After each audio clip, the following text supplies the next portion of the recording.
Thank you. Is there any additions or omissions to the agenda? I make a motion, we accept the agenda as written I now. just want to make sure Carol put in everything I asked her to. Oh, all right, well, you check it out. Make sure. We're gonna pick on you I think now, we're good. Today's the 10th. Then I'll second it. All right, all in favor? Aye. Great. So do we want to, we can jump right into Auberg, right? Shed deck front. Oh, before we do that, I wanted to introduce Jen Foley as our new commission member. Appreciate you're willing to jump into the fray. Yay. Let's see if you're still willing after 3 or 4 meetings. It's an interesting. She's in good hands. She's next to me. No. I was thinking about that. It's you or Penny. maybe. I don't know. I guess Maybe you should put Paul between the two. I was going of to them. say that, but I know Jen's family, and she won't be easily swayed by your. Oh, I asked her, I said, you don't fit easily? She said, no. I said, oh, good. I don't have a filter. Are we? Yeah, we're on. Okay. Oh, that was a joke. All right. Is anybody here for Auberg? Yet, that's an RDA. No? I thought I saw Greg in the hall, but we you can. did see Greg in the hall. Well, I don't think he's presenting though. It's just, I think it's Doug himself. Okay. And There's no time on it. I could probably just walk you through it and you can vote on it. I don't think it's a requirement for him to be here. Okay. Well, there's no time on it. Do you want to let that one slide for a bit? Yeah. And see if he does show up, or? Okay. How about Blacker at 35 Common Street? We're waiting. That, Jeff is here. And There's There he Jeff is. and there's Greg. Enter a man of the hour. Do I have anything to read for that?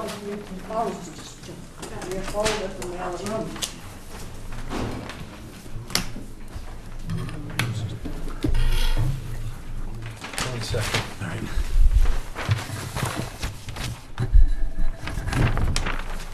See how the 100-foot comes around?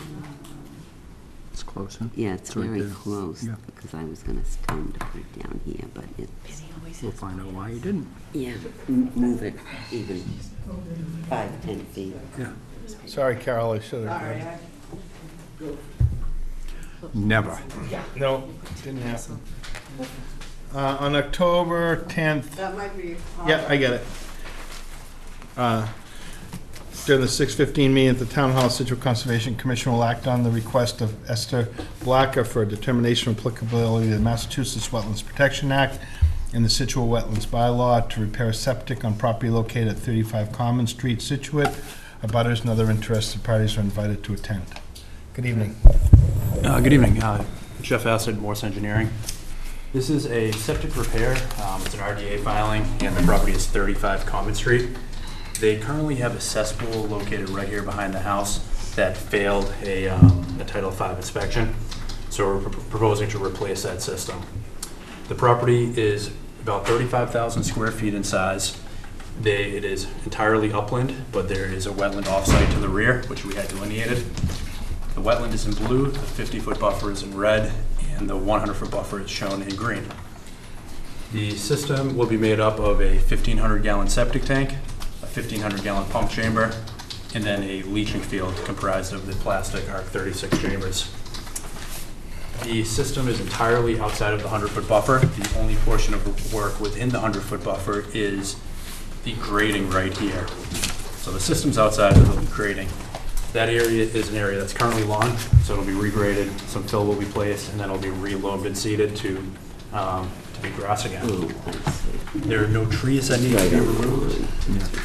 And during construction, we're providing a silt fence down gradient of the work. You're so close to the 100. Why don't you just push it back 5 feet, 5-10 feet? I mean, what's the harm? There's a tree right here we're trying to save. You're trying to save a tree. Yeah. Right here. Okay. It's right here. Okay. I missed that. All right, This is one we'll probably stake it out in the field.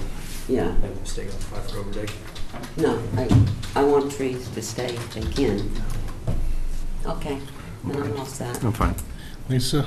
No, no So, questions. Jen, it's just an opportunity to look at this, questions for the engineer, and we usually go through the members and then on to the agents and to the audience, so. Did you have a chance to take a look at it, I Amy? did, and I think this will be a great improvement over a cesspool. I didn't really have many comments. Appears to meet negative determination. Okay.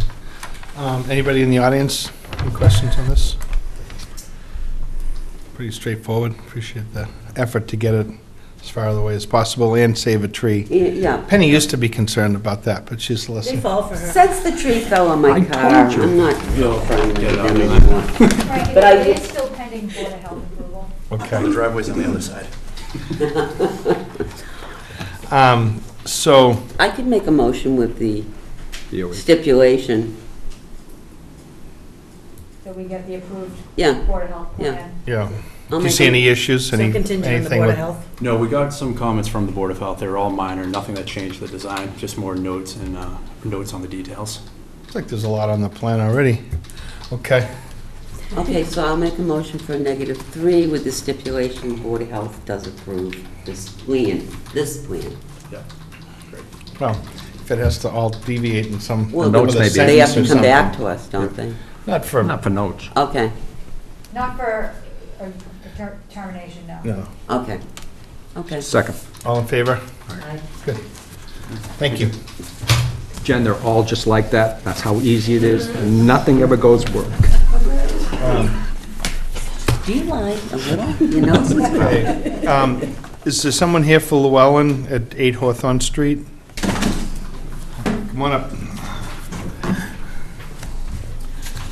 On October 10th, 2017, at 6:10 PM, the Town Hall Scituate Conservation Commission will hold a wetlands hearing under Chapter 131, Section 40 of the Massachusetts General Laws and Section 30700 Town of Scituate Code of Bylaws regarding the application of Peter Llewellyn to repair a septic system on property located at 8 Hawthorne Street, Humrock. Abutters and other interested parties are invited to attend. Good evening.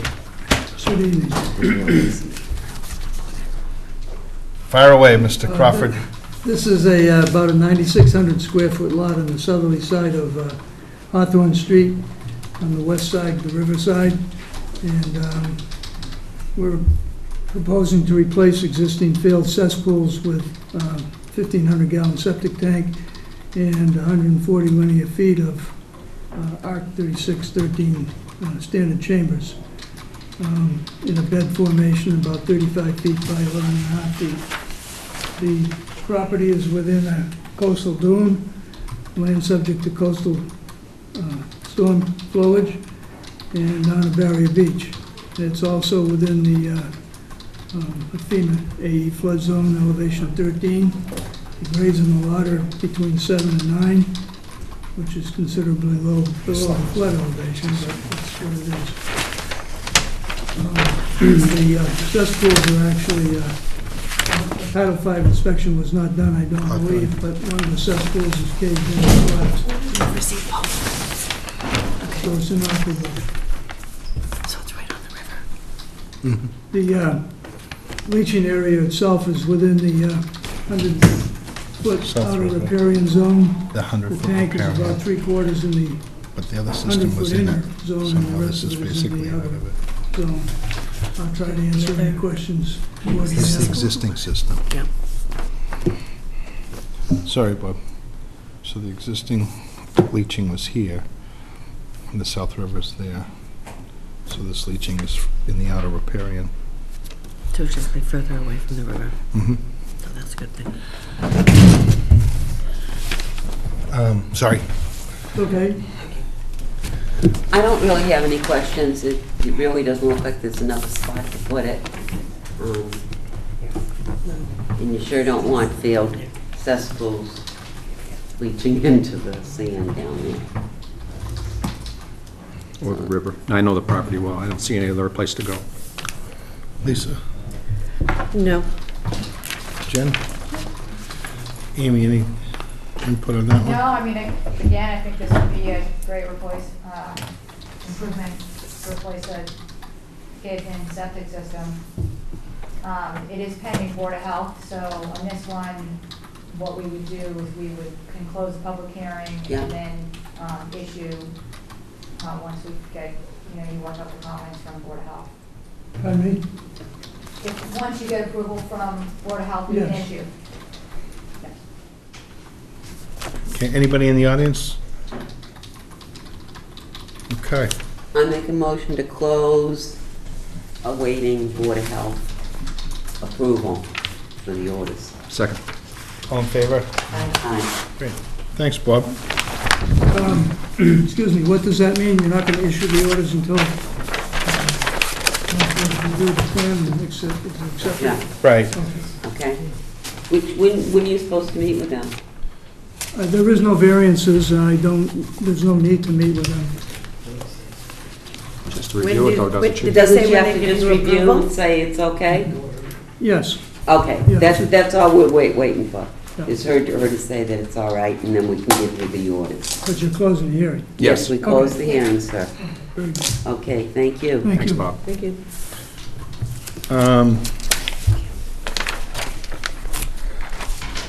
Can jump back to Auburg at 146 First Parish.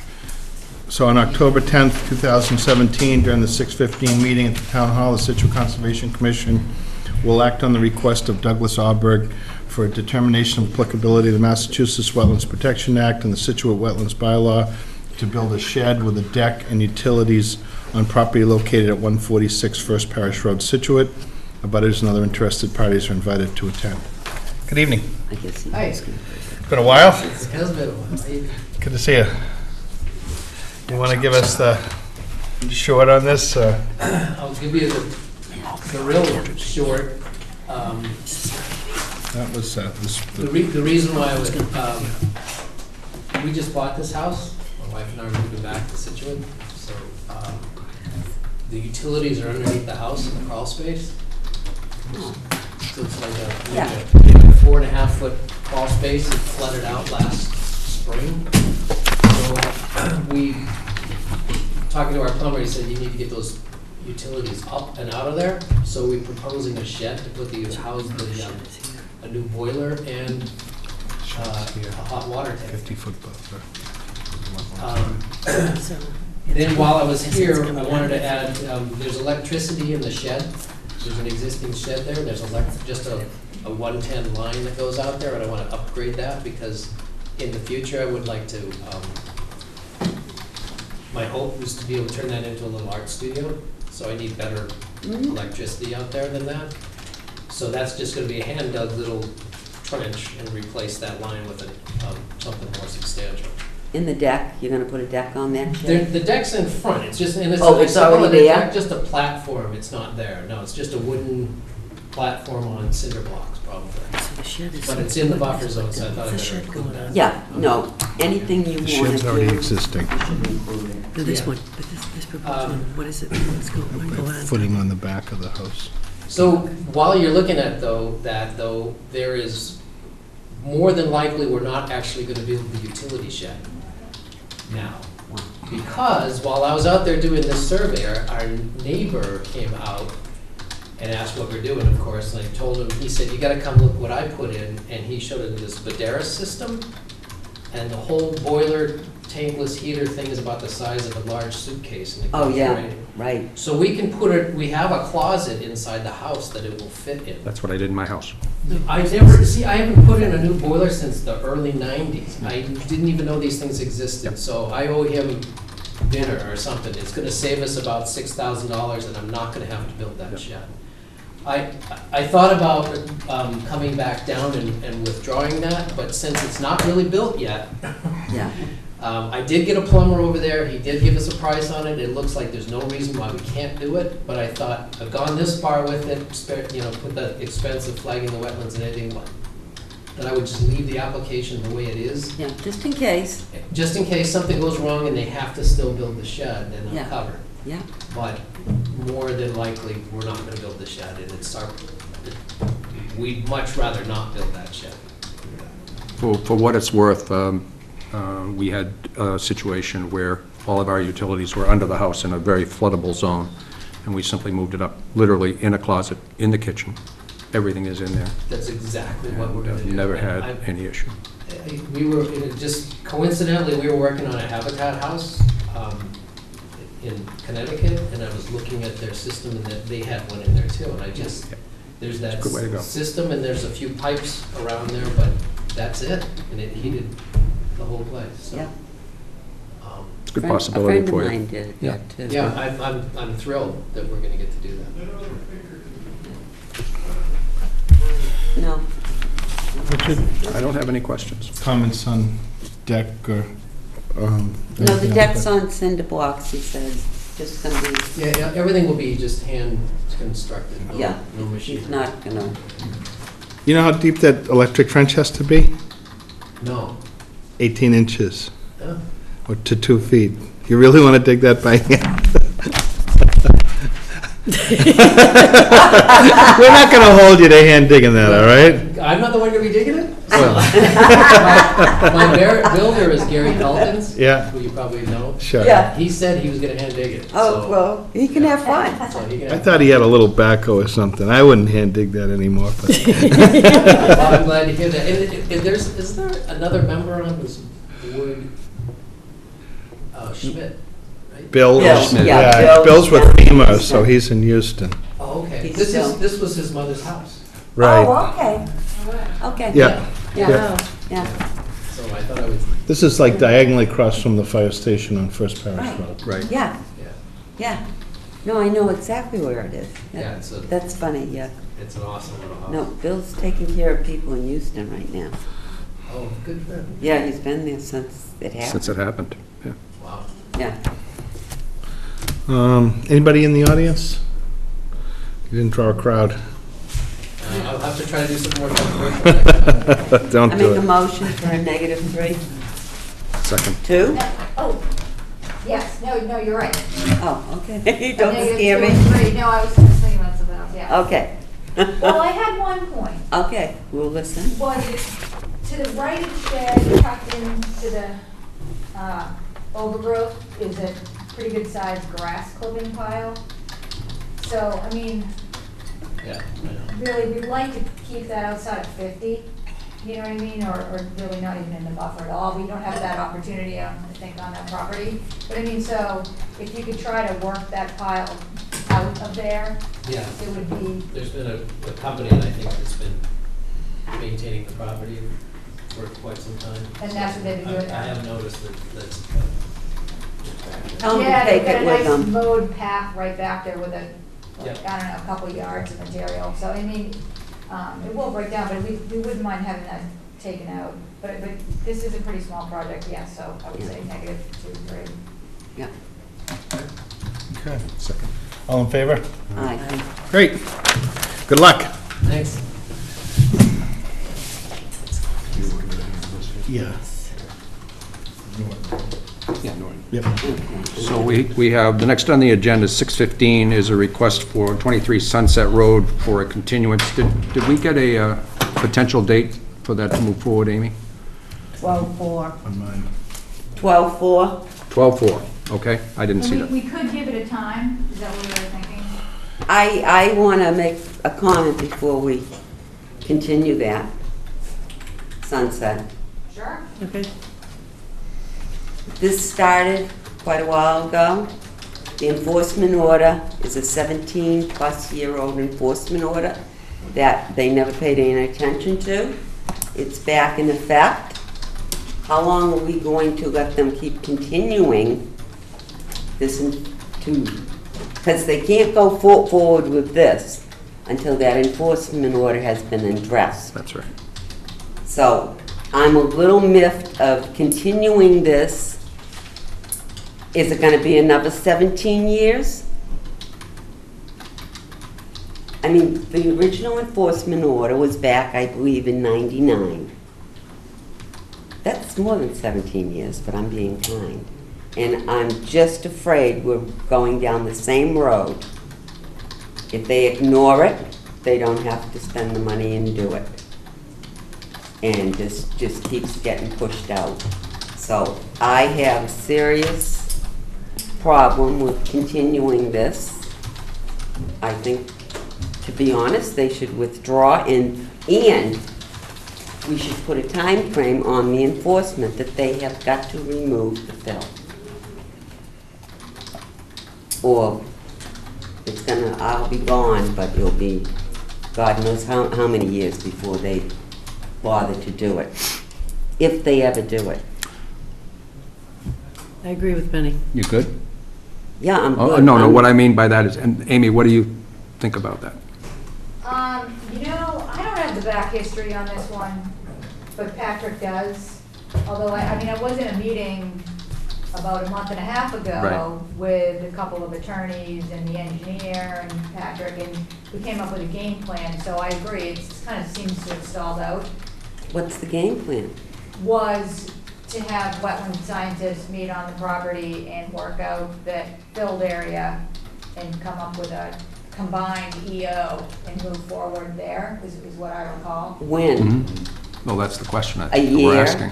2 No, years? it was Well- gonna happen right away, so it's definitely, and I know And it what they've hasn't been happened. saying is that they're looking for funding sources, so. That's. So would it be reasonable to continue this, but with the understanding it will not be continued again? That they would have to withdraw Until the- the enforcement. until the enforcement order is? I think so. Pat, what do you Well, think? it's an open enforcement, so I think we're still in a position trying to get them to get it delineated and get the work done. So, Right. I mean, I think by 12/4, something should happen. Is that Okay. what you're saying, get moving on something? Yeah. I just want to put a deadline. I mean, I am, Yes. in all honesty, I'm not kidding. I'm afraid they are going to ignore it, and years are gonna go by. Because that's what happened before. And then it got forgotten about until they wanted to build. And then it came to the surface. There's an enforcement order on here. And I do not want it to happen again. Personally, I want the fill out of there. Tomorrow. I think we need a drop-dead date on the removal of the fill. And if they don't remove the fill by a certain date, I think we should implement daily fines. We've got to do something. Because this has been since 1999. There's no, any more courtesy should be extended after all this time. It's ridiculous.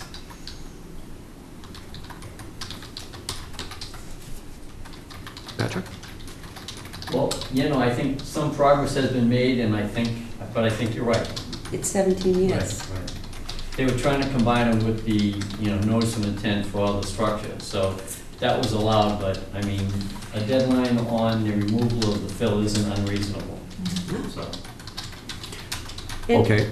What's a reasonable deadline that, I know, it'd be good if there was someone here from the other side that could say, gee, I can get it out by such and such a date, but without someone being here, I don't know, I can't really speak for what they're thinking. They may even have something lined up. Well, the fact that they keep continuing it and do not send a representative Okay. here or surface, we should be able to select a date for them. Right, well, I think by asking for the continuance, they were saying, gee, there won't be any hearing tonight, so. they want to see if Greg's Right, still up. that we really can't Yeah. talk about it other than the Wait a minute, continuance matter, right? Continue. Just 1 second, please. Jeff, did Greg leave?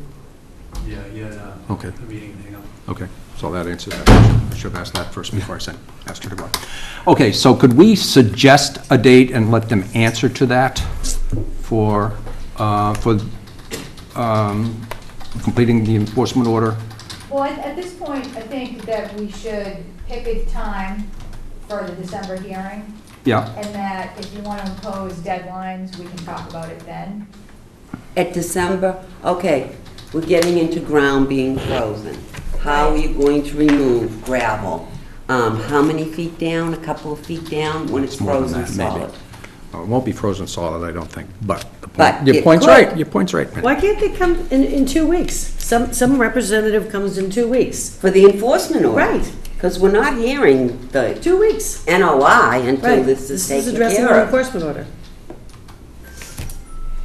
So there's really, in a sense, unless the enforcement order is addressed before December 4th, there's no reason to continue it because we won't hear it. Good point. Right. We can't keep going on with these endless continuances. So how about 2 weeks, next meeting? We want to know when the gravel's coming up. Right, so the request that they did, we accepted at the last meeting Yeah, We did. for 1 month. yeah. So we accepted their request to continue to December 4th. And the only thing we were really trying to put Oh, out wait there a was minute. the time. Oh, we did? Yes. And I agree, though, the enforcement order is separate, although we had discussions that they were gonna be rolled in together with the notice of intent. But there's been some, email correspondence back and forth to try to get it off the ground, and it's not happening, so I see your frustration. So Amy, we discussed continuing at last meeting? It's not in the book. No, it's not I on- didn't it's write not it on down. last- It's on the Link's agenda. website because that's what they requested, so I put it on the website so the abutters would know that that's what they requested. Okay. I Yeah, can they send it to requested a them. 1-month continuance last time. Okay, well, 1 month would have put them in November, not December. 1 month, Maybe we're in, December is wrong, maybe it's November. Is that a typo potentially? I know this is October 10th today, Yeah, right? no, that, well, then maybe they asked for a 2-month, because it says 12/4, I know, we'd have to look into that, actually. Okay. We don't need to grant 2 months. This has been going on since 1999. We need to Lisa. Well, this address is it. it's a notice of intent is what we're talking about. Yeah. So, and it's the hearing for the notice of intent. Right. That enforcement order is a separate matter. Well, the notice of intent cannot be heard until the enforcement order has been fulfilled. Right, and so if you don't want to accept their continuance, I guess that one of the things that would trigger is re-notification to abutters. So and whether they would have to resubmit, I'm not sure, we'd have to look into that. Okay, then let's do this. Although it's contrary to the plan that we've already discussed with them. Yeah, I mean, what if there was, kept it on for the 4th, but Yeah. we wrote a letter saying, That's what I was just gonna right, say. in between I now would and like- then, we would like to hear the plans for the removal of the Yeah. fill. I would go so far as to say we'd like them at one of the November meetings to discuss that. And I think we should specify the date. Well, whichever November meeting you want. Which I can't even November remember. 6th, November 6th.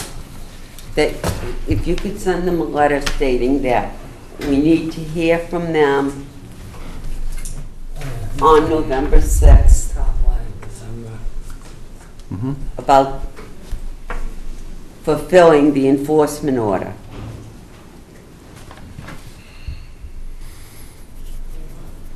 And there was no typo. It was for December. Okay. Oh, okay. Okay. So they requested a 2-1. Can we give them a date that they need to You respond just by suggested that. for the enforcement order? Yep. November 6th. November We 6th. want them in here to discuss when that is going to be completed, the enforcement order. And if they continue it, then let's have another action. If they do not show up. Well, you gotta remember, it's two separate things, Lisa. Yeah. It's two Okay, separate and we things, can but we need the discuss- answer on the enforcement order. That's what we need right Yes, now. but we need a reasonable answer, reasonable to us, that it's going to be removed. We'll discuss it at November's meeting. And that on the EO issues. Yes, and they have to come in. And if they don't, what are we We're doing? going to their house. Not me. Let's get them in here on the 6th to discuss the Yeah. enforcement. We'll give them the Continuance to December 4th for the NOI, Okay, so. and then when we I'm gonna- discuss it on the 6th, we can figure out what's going to go beyond that. All right, let's start with December 4th. I make a motion to continue Norton 23 Sunset Road to 6/10 on November 4th. December 4th, correct? December, I'm sorry, Lisa, you're up. 6/10. I can't second it. Second it. All in favor? Aye. Aye. And I would like to make a motion to have the Nortons of 23 Sunset Road in on November 6th, You don't need a time for that. yeah, to discuss their enforcement, their outstanding enforcement order. Does that have to be voted on? No. No. You voted on the continuance. Right, Yeah. okay. Can I, not commenting on this Right. No. particular article, but just as a caution, we want to be careful with this and with other meetings to make sure that we have the appropriate number of members present. Yes. Where Jen just started, technically she doesn't. hasn't participated in any of those other So we gotta have Paul here. So we're going to need Paul. hearings, so we're going to have to make sure that we keep an eye on that, Yeah, thank Yep. you. all right? Having a quorum. It's a good point. And with others as well. I mean, Yes, because there will be Yeah, others. technically, Jen, because you've just started ongoing hearings, can only miss one meeting, and you would want to be up to speed on it. But a few of these hearings, unfortunately, like Toll Brothers and stuff, you're welcome to participate, ask questions, whatever, but you can't vote on some of those projects that have been ongoing. Okay? Yeah. Okay, All right. we're good. Town of Scituate, DPW McCarthy, Oceanside Drive, 7th through 10th Ave, 116 if of seawall, whatever that means. Linear feet. Lineal feet, so, Yeah. LF, I thought that was an I. On October 10th, 2017, at 6:20 PM, the Town Hall of Scituate Conservation Commission will hold a wetlands hearing under Chapter 131, Section 40 of the Massachusetts General Laws and Section 30700, Town of Scituate Code of Bylaws, to amend the order of conditions issued under DEP file number 68-2644 regarding the application of the Town of Scituate to reconstruct an additional 116 linear foot section of seawall on property located along Oceanside Drive, 7th to 10th Ave, Scituate. Abutters and other interested parties are invited to attend. Good evening. Good evening. My name is Jeremy Packard. I'm with CLE Engineering here on behalf of the town of Scituate. So today we're talking about one of the ongoing seawall projects on Oceanside Drive. This one is between 7th and 10th Avenue. The original order conditions was issued in January of this year. So the original order covered 640 feet from 7th to just north of 10th Avenue. There was some money left over in the construction budget. SPS Construction has been our contractor on the site. They're doing a great job for us. And so the town decided to extend the contract another 116 feet. So you can see here, I've grayed out everything that is already approved and just show the section here that we're looking to extend. Full disclosure, a lot of this work has already been performed. I talked to Amy about it before we actually moved forward with it, and she thought it was, everything was looking good out there, and it wouldn't be a problem to have an order issued after the fact.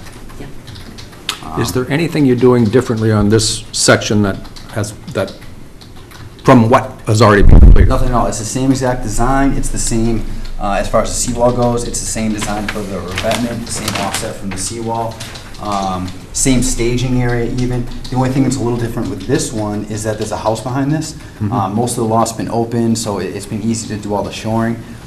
This one has a house in front of it, but they have their experience from the 4th to 6th seawall with using the shoring system that ensures the safety of the house. So there's really no change at all.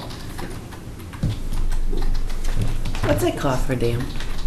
Cofferdams, when you drive temporary sheets or use some kind of like a trench box system on either side of an excavation, and that way so you don't have the side slopes. So it just supports the excavation while they're in the middle of it, digging it out and putting in their forms and pouring the concrete, that kind of thing. Oh, okay, thank you. It's interesting to go down there and watch them someday. I've done that, Sure and is. it's, you know, you see the sheets. It's a and cool stuff. site, yeah. Yeah, it really is. It's fascinating. You'd be surprised how big the seawalls are too, and you actually see them built, because that's like an iceberg. You only see the top half of it. Right, You know, yeah. see how big they actually And are. how far down there, yeah, it's really Yeah. neat down there. Yeah, no, you should check it out. Richard? No, I'm good. Lisa? No questions? Jen? Any thoughts on that? No, I mean, I think same project, just an extension of the area. One of the things are, so it would just be accepting the plans, the new plans that show the new area, but the design has changed. So the description would be amended slightly to include this new area, and, but I would recommend order, yes. Okay. Anybody in the audience speak to this? So we typically don't encourage after-the-fact filings, but the DPW did come to the commission and showed the situation, and with all the equipment there and everything to be, well, to remobilize and all that, to do that work, it seemed like in the best interest of moving that forward. We agreed, provided they gave us the proper paperwork for that. So, and they have done, it seemed like a very good job of moving this thing along. Yeah, it's really gone well. Yeah, we're happy with it. And the only thought that I had, and I did mention it to both DPW and to Amy, I noticed like they have a good-sized staging area, but they've got so much going on there. They've put some equipment on the other side of Oceanside, The so marsh it's up side. against the marsh. Okay. So they want to be sure to put some barrier, fencing, silt sock, something to keep that from moving Yeah, absolutely. I can call them first thing in the morning, yeah. towards the marsh, you know. I think it was when they were preparing for one of the hurricanes. Hurricanes, yeah. They were trying to get stuff out of harm's way, and it's understandable, but we do want to make sure we protect that. So you're just looking for like a filter tube or that kind of thing, hay bales or? Even, it may even be just a regular I don't think there's any material that would cause, like would silt into it. It's more just that they were putting some of the matting, some of the rebar, Just stuff like that has been Yeah. stockpiled on the other side of the road, just because they need space. Okay. Next Um, to the grass. So we just want to make sure it And might, that'll all be restored too as part of the restoration, but in the right. meantime. We just don't want it to migrate too far into the Barrier. marsh or whatever, so, Right. you know, even a simple fence or some signs, and just be aware that they shouldn't move that out any further. Okay. Yeah, I can make that call in the morning. I do have one question. Yep. Under your section notes, it says, surplus cobble to be stockpiled on site, town has first right of refusal on disposition of material. Does that mean the material would be relocated from the site? The town could, yeah, so the rock is expensive. I mean, the bigger rocks that they're using for the armor stone run like $500 a piece just for the material itself. So all we're saying with that is that the town has the right, because sometimes the contractors will take that and they'll move it to another job site and they'll crush it and they'll work that into their bids. So we're just saying that you can't take the town of Situate's material if they want to use it other places. So it's not that they have a plan to move it anywhere at this point. It's just giving us that option if they do want to in the future. We don't want the contractor to take it with them when I they don't think, Yeah, I think you may be long as- confusing this. Yeah. It says cobble, but what they're really talking about is the material that was hauled on site to build the seawall pieces, so there's still some rock there. Oh, okay, because from the way it read here, it sounded We like, thought they were We're going to take it out of town. Yeah, You know, right. they can't, Okay. Yeah, I should say material, not cobble. yeah, Yeah. okay. No, we're not moving cobble off the beach. Right, right. It's valuable, gold, Okay, beach gold. Yes. Okay, get a motion? I make a motion to close. second. All in favor? Aye. Thank you. Yeah, when do you think they'll be done? This one's done in December. Yep. Oh, actually, with the extension, it'll be done in April. They'll be doing rock work over the winter. They'll have a close for a couple months. So this one's done in April. The 11th job is done in December.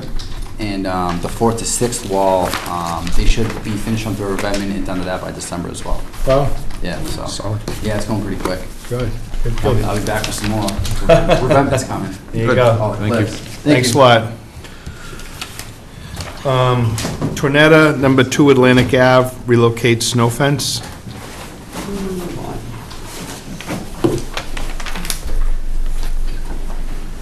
Is anybody here for Tornetta?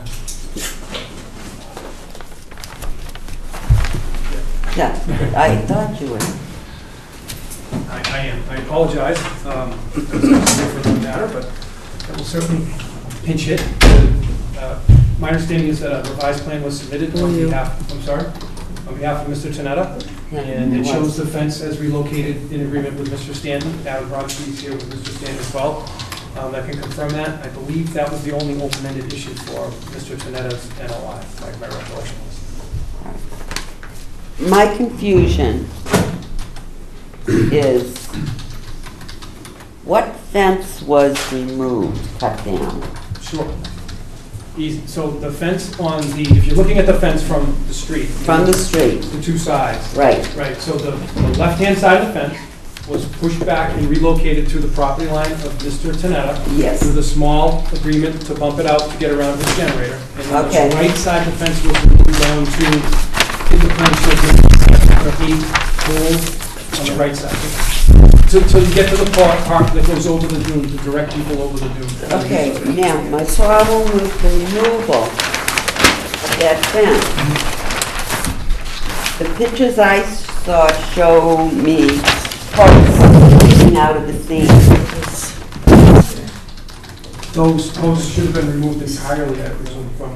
Well, I certainly hope so. They are a terrible hazard. They would be, I can assure you that if they are not removed, Mrs. Pipes, they will be removed. They are not removed, I can assure you of that. Then we should. They, Why, I don't know. it's a terrible Okay. hazard. They should be And gone. when I ever Yeah. saw that, Yeah. I said, is somebody not thinking?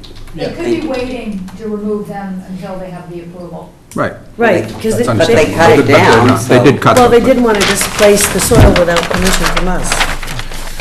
That's likely, however, Just, I can't just speak make to sure it's done, yeah, please. sure. That was a conversation that we had with Don last week. Perfect. I would say for sure. Yeah, I can't imagine why. yeah, that was it. Still, And So there's I was only shocked that- one Okay, yeah, they remaining are still there. fence, that's all there's gonna be. Well, one remaining fence down the side, and then it doubles up to get the traffic over the dune area, correct, like a walkway. Okay. It borders the walkway. All right, I just, yeah. Richard? I'm good with the revision. Lisa? Where's the remaining fence? The remaining fence runs along the property line of Mr. Tanetta on the north side of the right-of-way. Oh, okay, You so see that? Yep. so it's that's- just going to go on the property line? Just right there. Okay. Yeah. No, because I know what it looks like now. Okay. Yeah. All right, so it's just going on the property line. All right. Just trying to think, do we have one hearing on this before? 2, We've already had 2? yeah, we've had a couple.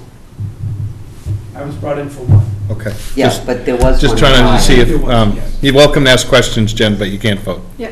Okay. Amy? Any, No, I think this is pretty straightforward, so I would just say, let's get it done. Okay. Pat, did you, you've been in, Yeah, I didn't see the revised plan, but it sounds like a lot of compromise has been made. Okay. all right, in the audience? Oh, well, thank you. Good evening, everyone. Adam Brodsky, I represent Mr. Stanton. And we want to thank Dr. Canetta for being so cooperative in relocating that fence, so we support the issuance of an order of conditions for his property. My understanding is that Mr. Dobie has withdrawn his notice of intent for the other half of the way, but there is an issue that Mr. Stanton wants to raise, and there's a question that I asked. When the original dune restoration project was approved, was it supposed to carry all the way across the right-of-way connecting Dr. Canetta's property and Dobie's property? Mr. Stanton's under the belief that the dune restoration is supposed to end where the street is, because at present, it's very difficult for elderly people to get over the dune when they walk down the street. So it's more of a question than anything else. Maybe more appropriate to to raise if and when Mr. Dobie comes back in with his project, but just a concern. I have a suggestion. Why not put a mat over the dune there for people to walk up over? I don't know if that was part of the original or not, but I hate to see dunes removed at all. And a mat would very easily, one that can be put out every season, up and over, that we're doing ourselves, the town, at the beaches. So, again, this is more of a question. Yeah. The plan that was approved on the order of conditions shows kind of a curly walkway through there. I don't know what was intended, it's hard to read on the details of the plans, but there was a question as to whether the commission had a recollection, one way or the other, whether that dune was carried all the way across Durant Street or was it My recollection, Adam, is that they were connected, that it was straight across. I would certainly have to go back to the exact notes, but my recollection is that it did go all the way across. And to your point, Penny, my wife and I just happened to be in Martha's Vineyard a week ago, and they have many situations where they have mats going over dunes, seasonal mats going over dunes, just for that reason, so people who have difficulty walking or in wheelchairs or anything like that can get over it. Seems like it's, and they're, can't be very costly at all. So who would be responsible for putting the mat? Well, that's a different question. And a wheelchair can get over a mat? What? A Yes, wheelchair can get over a mat? Oh, yeah. yes, they Let's do it one can. at a time. Okay. Lisa?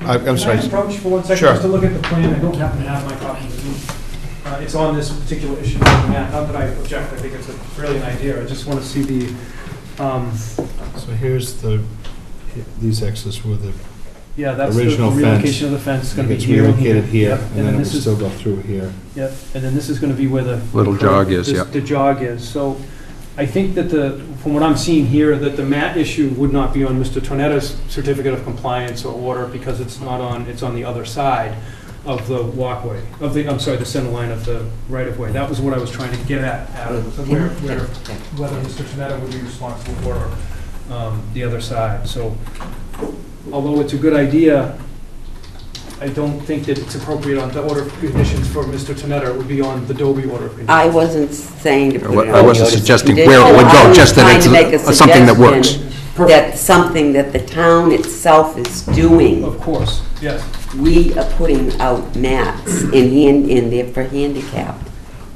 But they're doing it on public beaches. It makes total sense. Yeah, I but, am familiar with that, and I do why believe can't that you do it on? my recollection the- was, the testimony at the last public hearing was the reason that it curves like that is for water flowage from the Yeah. ocean, so that it'll slow it down before it comes up. It's on the other side of the dune. Okay, it's just, hold on a second. Did I get through everybody? Lisa, do you want any other comment on this? I may have a future question. All right. Yes, sir. I want to, You're Mr. Stanton. yeah, John Stanton, yeah. For the commission, what I saw about 3 weeks ago with an older couple going up over that dune, and the wife made it up over okay, but the husband was up there like this at the top of it, teeter-tottering, and finally he kind of caught his weight and went like that, down onto and it's basically all cobble there in the bottom. So it's not easy to maneuver. Okay. That's what I witnessed from my deck. Okay. Mat. Thank you. Yeah. We can take a look at what was authorized back, because I don't recall, Richard seen more of that, and I just don't recall exactly how these were supposed to mesh. It's one of the problems that we have when people are proposing to do any sort of foreshore protection, whether it's a seawall or a revetment or a dune, is that their property ends and then the next neighbor picks up, and if somebody doesn't protect their property in the same way, is someone on one side or the other going to incur damage? Now, we're obviously concerned about access as well, but I think what's important to the commission is how do these things link so that it doesn't wind up putting a problem onto somebody else. And even here, there's a little bit of a difference between the dune that was, or decent amount of difference between the dune that's been established in front of the Doby's property, in front of the Tornetta's property. One of them's got a fairly small dune that goes over, one of them's got a more established dune. Maybe some of it's from sediment that was put there, I'm not exactly sure. But I think we need to be careful that we don't create a problem here as well, and if there's a solution that could work that would allow people reasonable amount of access, at the same time making sure that we don't create a problem or a breach or something else in that area. So I think we'd try to work towards that end, because ultimately the hope from our commission is that we try to stabilize this. I mean, everybody thinks that we're here to keep them from doing a project, but that's really not what this is about. We should be trying to protect this resource area in the best way that is allowed. And so I think that's what we would try to look at when we do that. We could certainly take a look at it, but I think a solution that came up that would keep some of the integrity of that dune and in place would be a better solution, provided, obviously, that it works for folks that are around. But I also agree that, you know, it seems like that portion of access belongs to the south in terms of a way to deal with that, so we can take a look at that as well. We certainly wouldn't impose that on Dr. Tornetta in this piece that we have here. Does that seem reasonable? Yes. Okay. Yes, sir. May I speak? Yep. I'd like to... And you're Mr. Doby. I'm Mr. Doby, and I'd like to register my opposition to what's being proposed here. And I'd like to go back and a little bit in the history of this. In January of this year, the plan was proposed, and it did not show the dune in front of Barrett Street.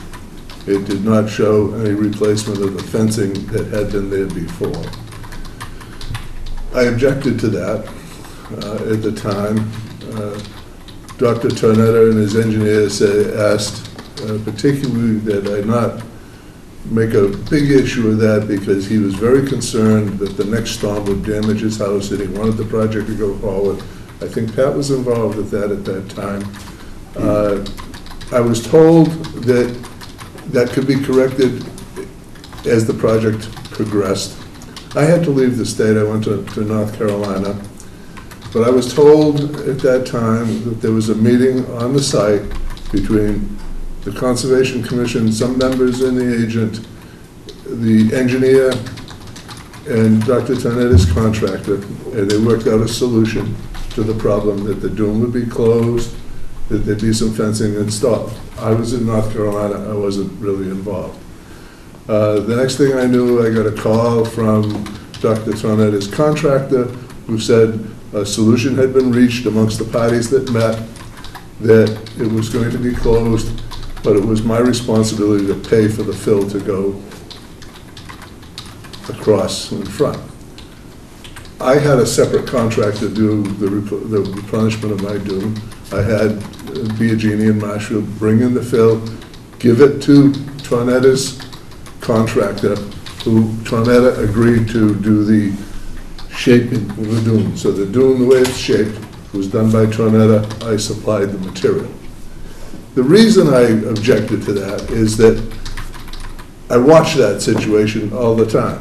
And even in a moderate storm, if there isn't a dune there, the ocean washes through, it washes cobble down Barrett Street, it erodes my dune that's facing the north-facing dune. It erodes that dune, it fills Barrett Street with cobble, it fills Central Avenue with cobble, and it washes cobble into the marsh across on the western side of Central Avenue.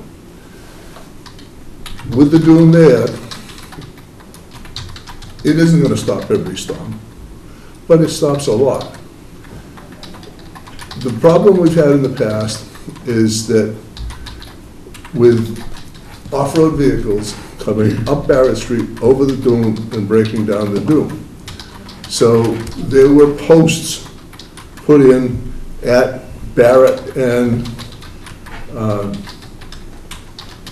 Atlantic, 4-inch posts, about 4 feet apart. They had a sleeve on them so they could be removed if anybody needed to get up there. And there was fencing that was put in at the time that the FEMA dune was put in. And if you look at the FEMA dune, the verbiage in the FEMA dune said that planting and fencing was the responsibility of the abutters. I put in some fencing. The owners of the Tornetta property at that time put in some fencing. And subsequent to that, when they rebuilt, I believe your commission actually required fencing to be put in there of Mr. Powler and a subsequent owner. So there was fencing there. That fencing has been taken out. Right now, what's going to be left there with this fence that's being moved over to the property line, you've got a 20-foot straightaway for off-road vehicles that come in, joyride up over the dune, and this happens after the bridgeway opens. And I know people say, well, call the police. If you live in Humrock, you know that calling the police, they do a great job, but it takes them a while to get there. All of the other streets in Humrock that had access to the beach before have been closed off. This will be the only one that's open. It had been closed. Scituate, people may not remember, but we've had a big problem with this in the past.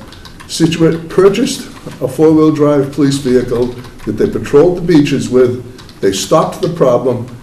There were signs at Barrett Street that said no vehicles. It was blocked off so vehicles couldn't get onto the beach. And we're going to go right back to vehicles on the beach. That fence that's there now, nobody should have been allowed to cut down a fence in the middle of this hearing, for one thing. And the person shouldn't have used the language they did on my wife while they were doing it. And secondly, that fence that's there now should at least stay there. Shouldn't be moved. Thank you.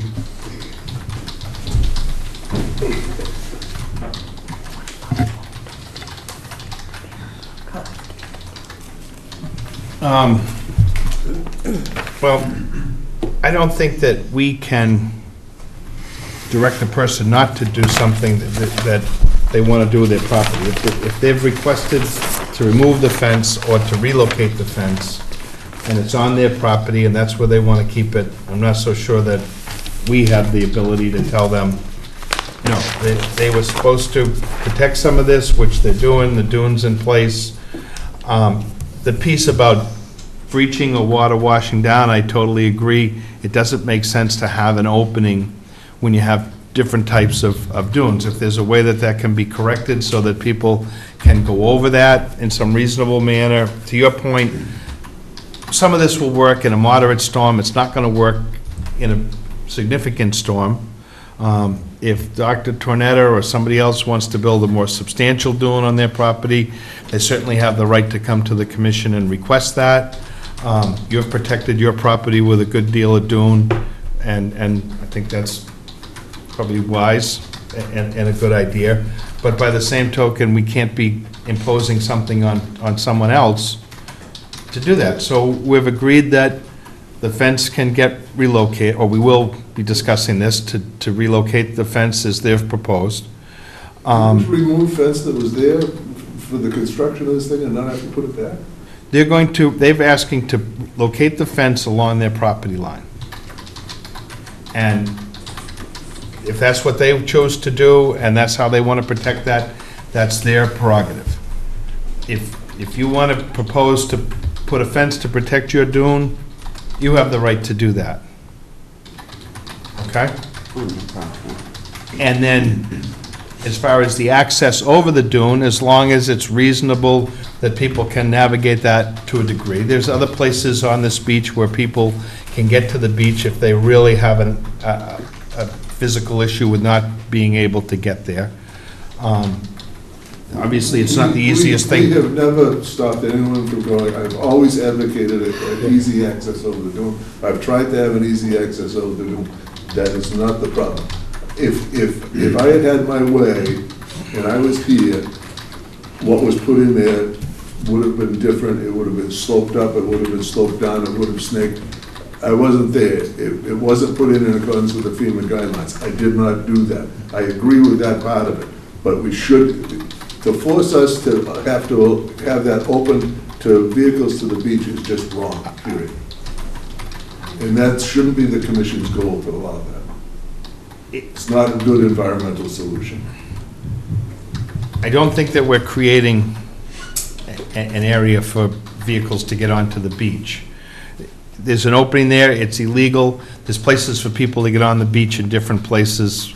We obviously don't encourage that, just like we don't encourage parking in certain, I mean, there's a limit to what we could do with that. Well, it wasn't there before, and it's gonna be there now.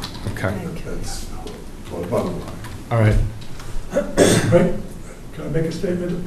Yeah, but you know what, we also have other hearings tonight, and I think we've gotten to the point that we need to. There is another access down the end of Atlantic Seaview. It's a 50-foot cut, average 20, it's a 50-foot cut, it's wide open. Wide open, you could get, Landers uses it. Landers runs their equipment over there onto the beach when they used to do it. I've never seen an off-road vehicle on the beach, never. Okay. So I don't know where. Well, Keith's coming thank you, from. well, you know what, thanks for your input. But I just wanted to tell you, Okay. yeah. Well, I think we're trying to address the issue that's right here, and I think we're Right, pretty much right, there. Yeah. So if anybody has any other, I do. Lisa, go ahead. As far as this is concerned, as we know, there's two streets to access Atlantic. The Barrett Street, which is between yours and Dr. Ternetter's property, and the other one down by 178 Central. I don't see a vehicle picking one side or the other if both things were equal. But this, at the end of Atlantic, it's flat and level and wide open. They don't have stones up there now? The stones are gone? No.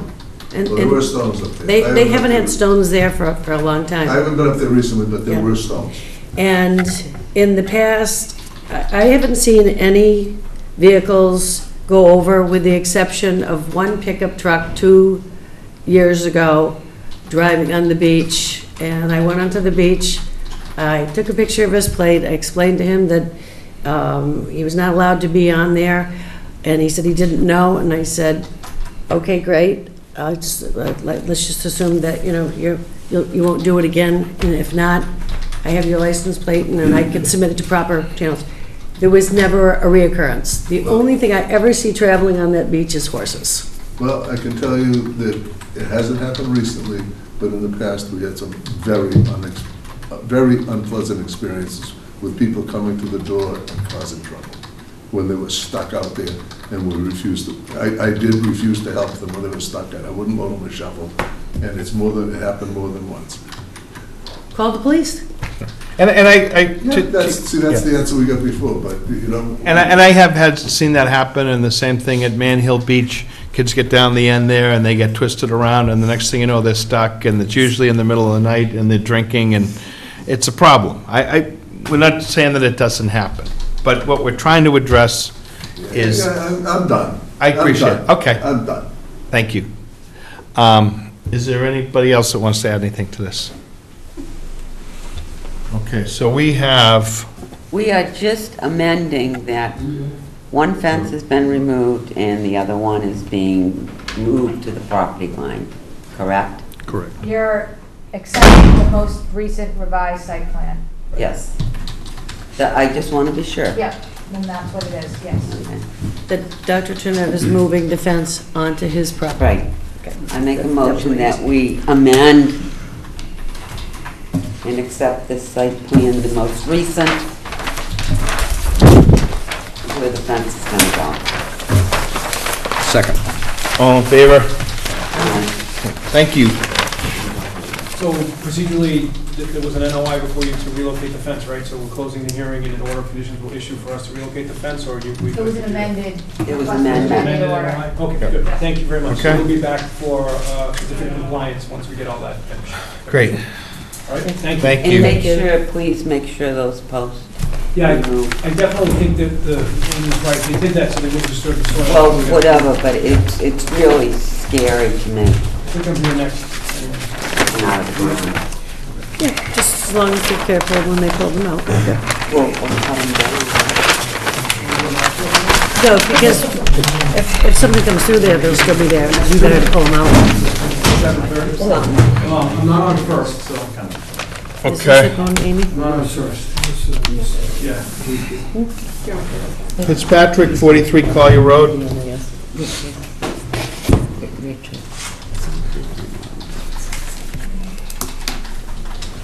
Good evening.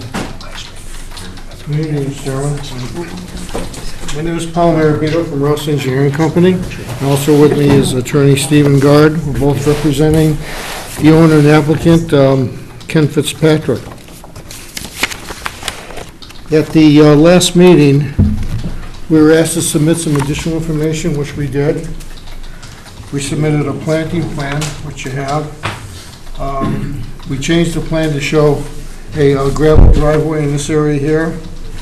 We also added some roof infiltrators. We put them at each corner of the house, here, here, here. Can you see that okay, sir? You want to, let's see, Paul, can we pull that?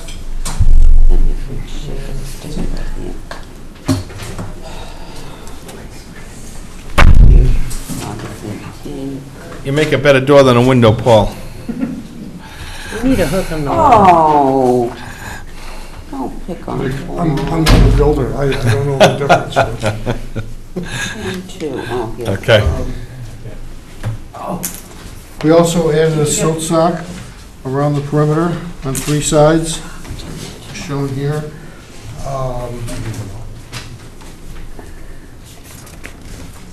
The other thing was the planting plan that was submitted to you.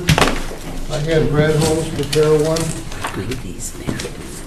What he shows is the blue is the outline of the house, and there's some open decks around it. Everything's up on piles. This shaded area in here would be either crushed stone or seashells. The reason is because the height from the top of the pile down to the ground isn't that far. And on the easterly side, part of it's under the house, he's got some shrubs. This is the 25-foot easement for the public to get access out to the spit.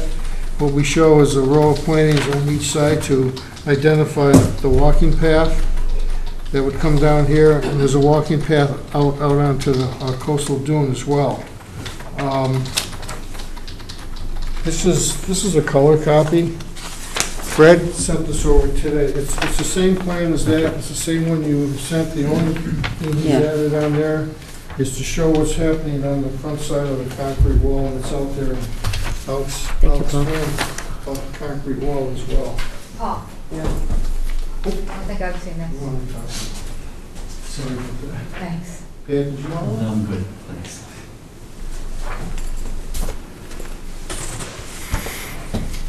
This is the revised site plan that we submitted as well. This orange area you see is an existing concrete wall. The top of the wall varies from elevation 11 to 13 at this area here. The existing house has some wood posts that sit on top of it, which support the open deck outside. The structural plan that is submitted shows these square posts, and the structural engineer identifies that these posts are going to come down from the deck and they're going to sit on top of the wall. There's no alteration of that wall proposed. It's going to stay exactly the way it is. We did get a better picture of where the existing natural habitat was for rare and endangered species. Before, we had it more or less along the revetment. It actually goes right along the edge of the concrete wall. We did send this information to Natural Heritage. I think I copied you as well, Frank, and their response was, in essence, as long as we don't touch that wall or do any work on it, then we're okay. And setting the post on top of it doesn't constitute working on the wall or changing it in any way. That wall's about 14 to 16 inches wide. It's pretty substantial. It's a private wall. This green line that I colored in here, this is where people come from Collier Road, they walk through that easement, and there's a worn path right through here. This is what Brad identified today as the coastal dune, but it's rocky, there's no vegetation there. Some of the rocks that you see here are leftover remnants of the smaller stones that they used to put inside the bigger blocks on the stone revetment. Paul, can I ask this plan that Brad sent today, that was just to define that area? There's no proposed work on that? No, we aren't doing any work, seaward of this wall. Because once we do that, then we'd be able to... So he's just identified it in the plan? He is. Okay. And there's a reason I did that. This plan and the information I submitted addressed your comments from the last meeting. Last Friday, Amy sent me an email where she had some questions about some other issues that she spotted. One was whether or not we had to go to the zoning board, but the answer is no. I spoke to Bob Vogel this morning at length, and there's no need to go to the zoning board for anything on this project. And as far as, I talked about the post simply resting on the wall here. This, again, the blue here is the outline of the house, and the pink is either porches or open decks. This is a three-season porch, and this is an open deck here with the stairs coming down.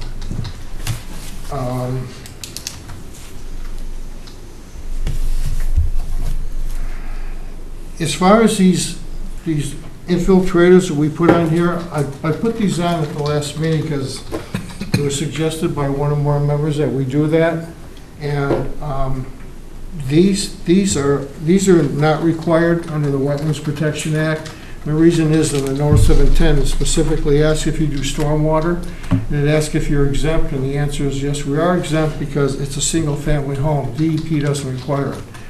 However, the town of Scituate, in their a general bylaw, has a stormwater regulation that says if you increase the impervious area by more than 25%, then you have to provide a stormwater analysis. Excuse me. And that usually goes on for peer review.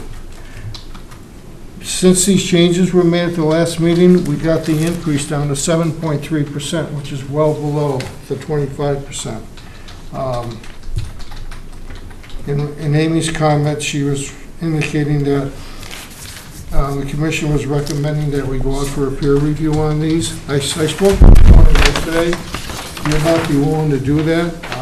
He doesn't have a problem leaving them the way they are, but he doesn't want to pay for the peer review because that would involve us doing the stormwater calculations, peer review, and then installing these. And he's looking at a lot of money just for the permit process. He's probably looking at $5,000 to $8,000. He said, I don't have a problem putting them in, but I'm not willing to go through the permit process. As far as the other issue was the resource areas. On this plan, I showed top of Coastal Bank, and I did that from a comment from you, Frank. I believe you indicated you thought that was the top of the Coastal Bank. I asked you where it was, right? Okay. Well, this isn't 100% correct.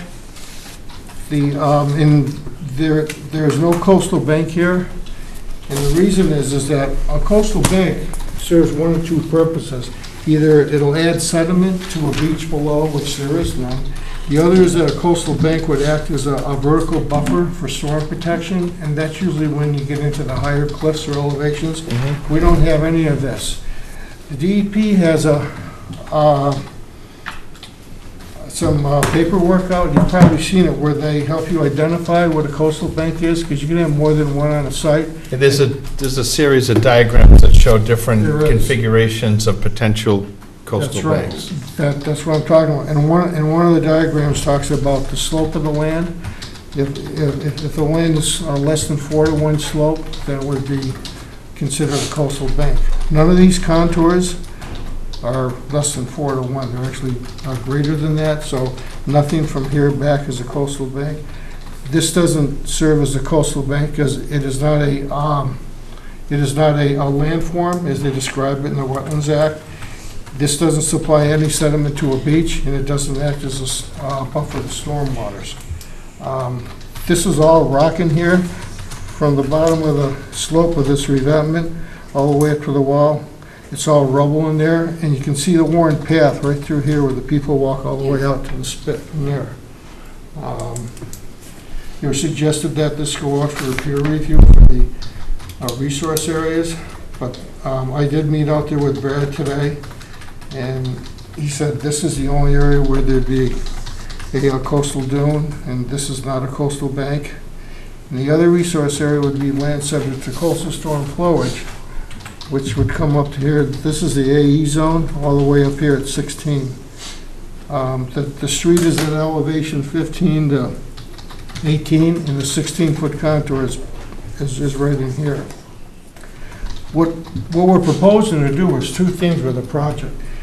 Because the work involves more than 50% of the value of the house, he has to put it on a conforming foundation.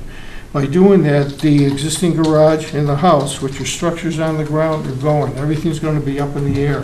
So where the water can't flow through these structures now, it'll be able to in a 100-year storm or a big nor'easter or a hurricane. The other thing is that we're basically taking an area that's lawn and landscaping. We're going to remove the lawn and landscaping, drive the piles, and we're going to put it back.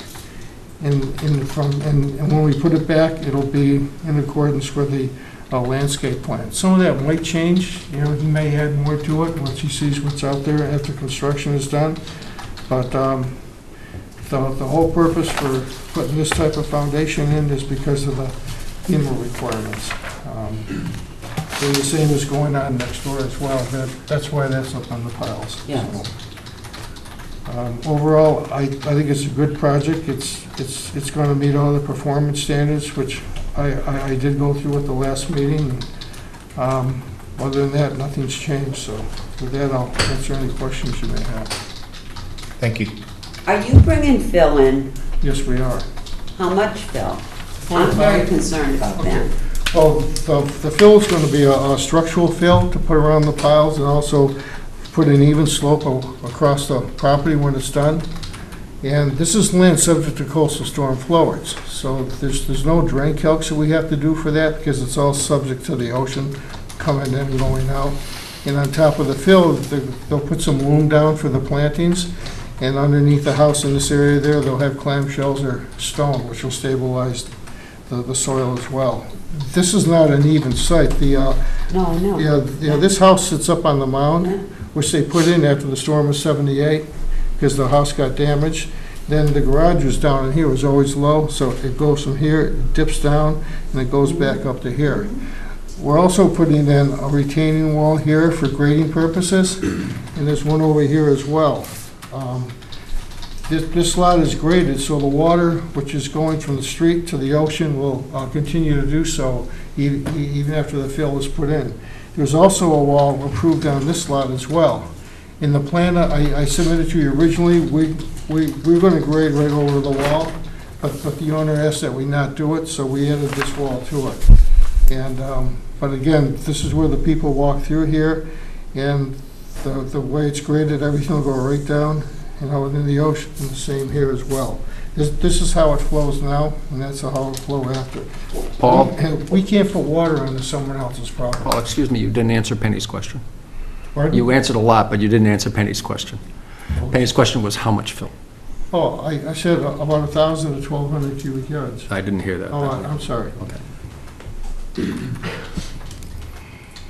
You're altering a site drastically, and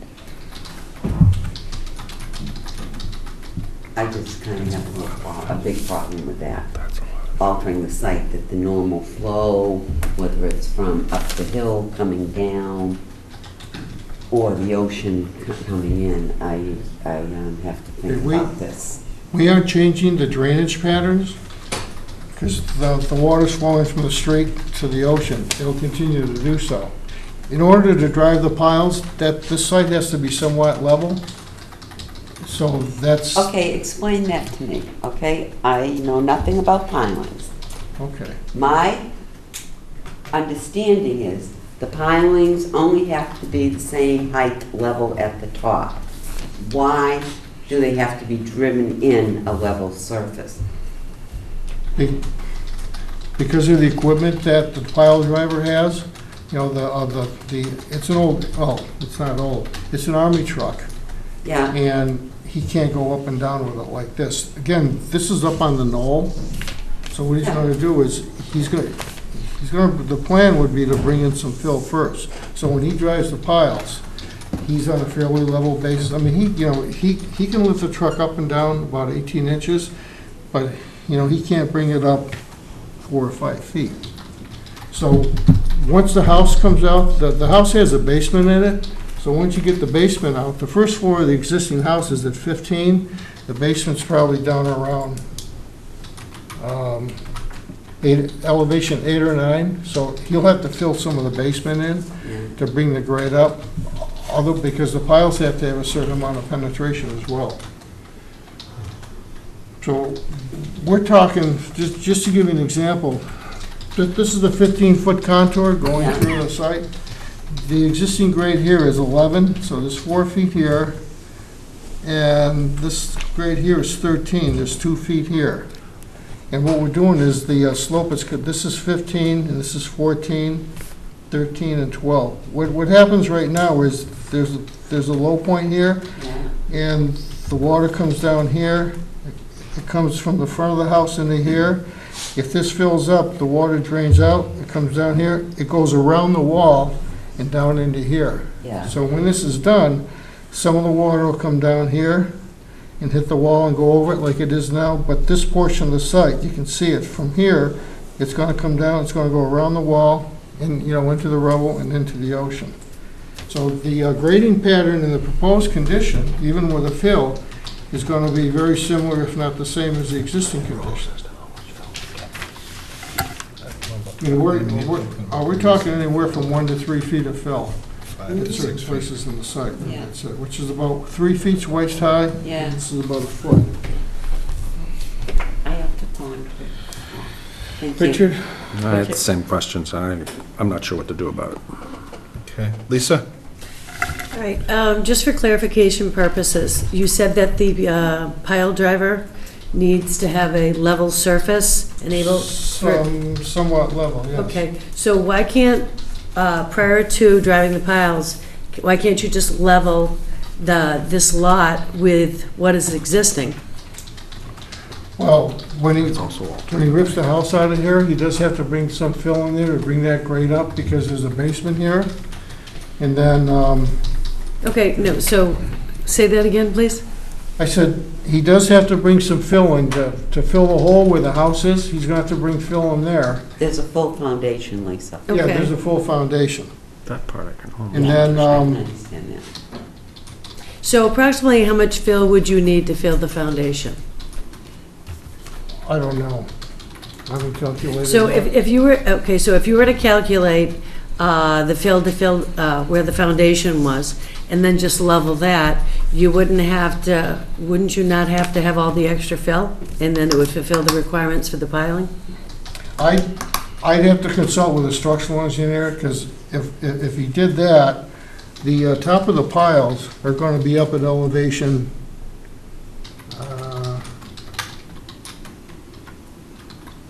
the top of the house pile is 19.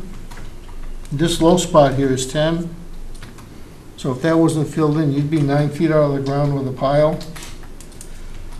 I would have to check with him to see how he would brace them, if he could.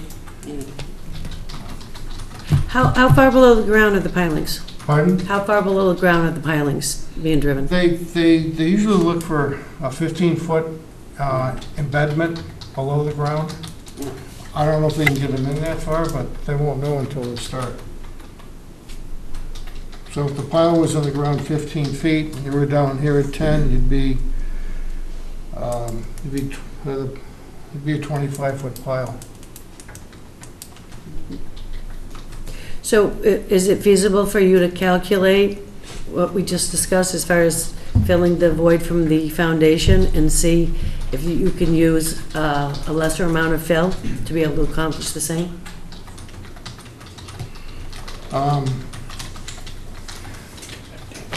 We are bringing in fill for the garage here. This is a U-shaped wall, so we're going to infill this with gravel and keep it as a gravel driveway, so we have to do that. The first floor of the house is at 15, and the house around is around 13. You're probably going to bring in, you could bring in 200 or 300 yards. I'm just guessing, to fill in the basement and just grade around it and clean it up. The top of the wall here is 13, and the street up here is 16. So, I mean, there's only a 3-foot differential from here to here. Down here, this wall's around 11 and a half. And the grade up here at the street is 16. So it's about a 4.5 foot rise from here up to the street. This is 100 feet, so it's about a 4% slope, which isn't steep.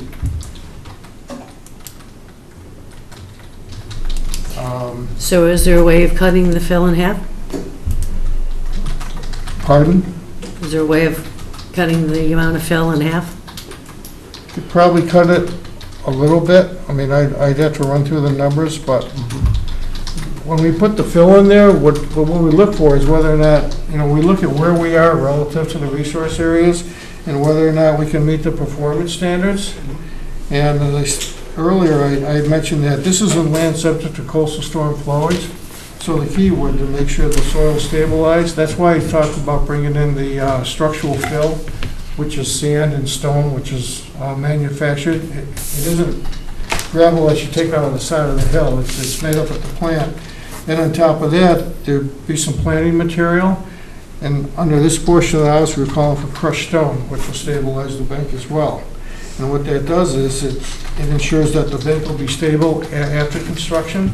Those are the performance standards. So whether you put a foot in there or you put 12 feet of fill in there, you still have to meet those standards, and we do meet those. So, I mean, 1,000 to 1,200 yards of fill on a site this big is not a lot of fill. Yes, it is. What he's basically doing is to dress it up so it looks good, and you got an even slope coming this way, going down around the wall and down here.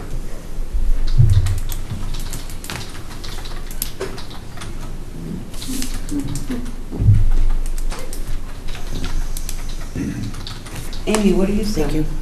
Well, Jen? Okay.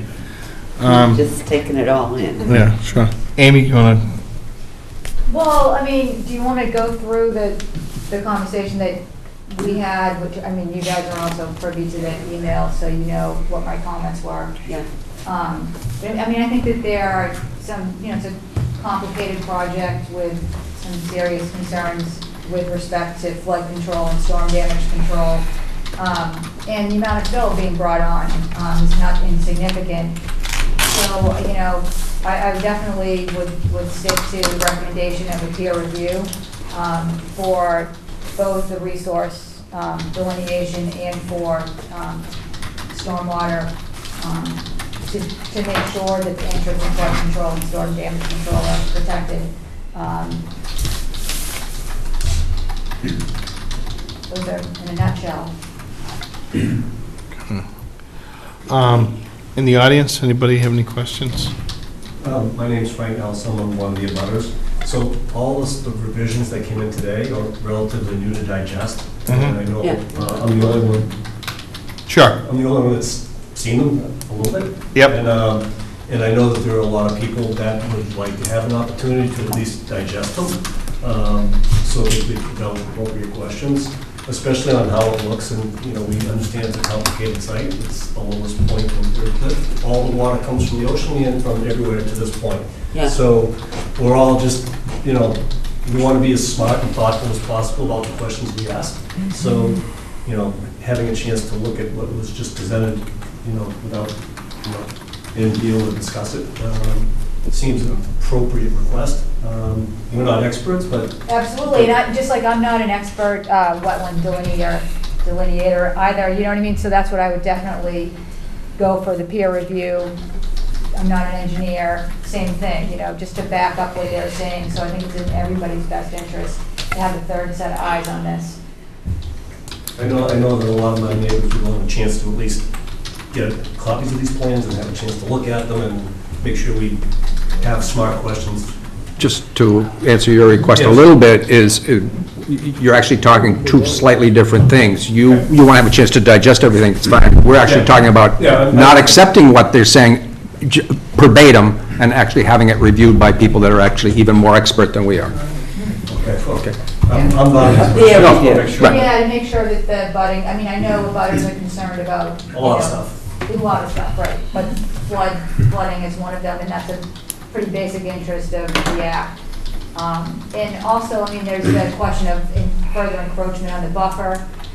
So, you know, depending on the analysis of the resource delineation, there could be, you know, they're saying that it's only when subject to coastal spill and flowage, but it appears that there could be something else. We just need it confirmed. Sure. Yeah. Pat? I just understand, we've had a number of raise and rebuilds, and we're, you know, generally in favor of removing foundations and garages and going up on pilings. It's just a lot of times there's no fill involved in those, and I think we have responsibility to, for the town's sake, to make sure that the engineering calculations of the fill won't impact neighbors. So we've sent these out for peer review in the past. We had the one up on Bayberry, and we've had the one on Hadley Road. So just, you know, it's not just a raise and rebuild, it's raise and rebuild, fill and redesign of the lot. There has been a big question on several of these. I think there's a point of consistency, too. That we really questioned the fill. Oh, they're coming for you.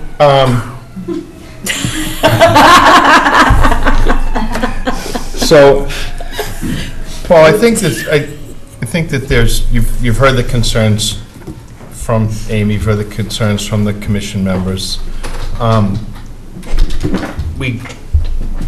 We opened this hearing the last time, and I asked you a few questions, trying to digest some of the information that's in this plan, and your argument that this is removing a home that's on a foundation, replacing it with a pile foundation, and that's a positive thing, is very valid. But there's also a lot of other alteration on this site. I mean, there's two retaining walls on opposite ends of this property that are higher than abutting pieces of property. So there's some either deviation in flow or some change in that. I mean, that's going to happen just out of a change in this wall. You have a retaining wall on the west side. I guess that would be the west. The right side of the house, as you look at it from the street? As I'm looking at this, on the left side of the house, as the right side as I'm facing it from the street, there's a retaining wall that has an elevation of 14.5. The elevation of the neighbor is down 13 to 12 or something like that. So that wall's about a foot higher than the neighbor.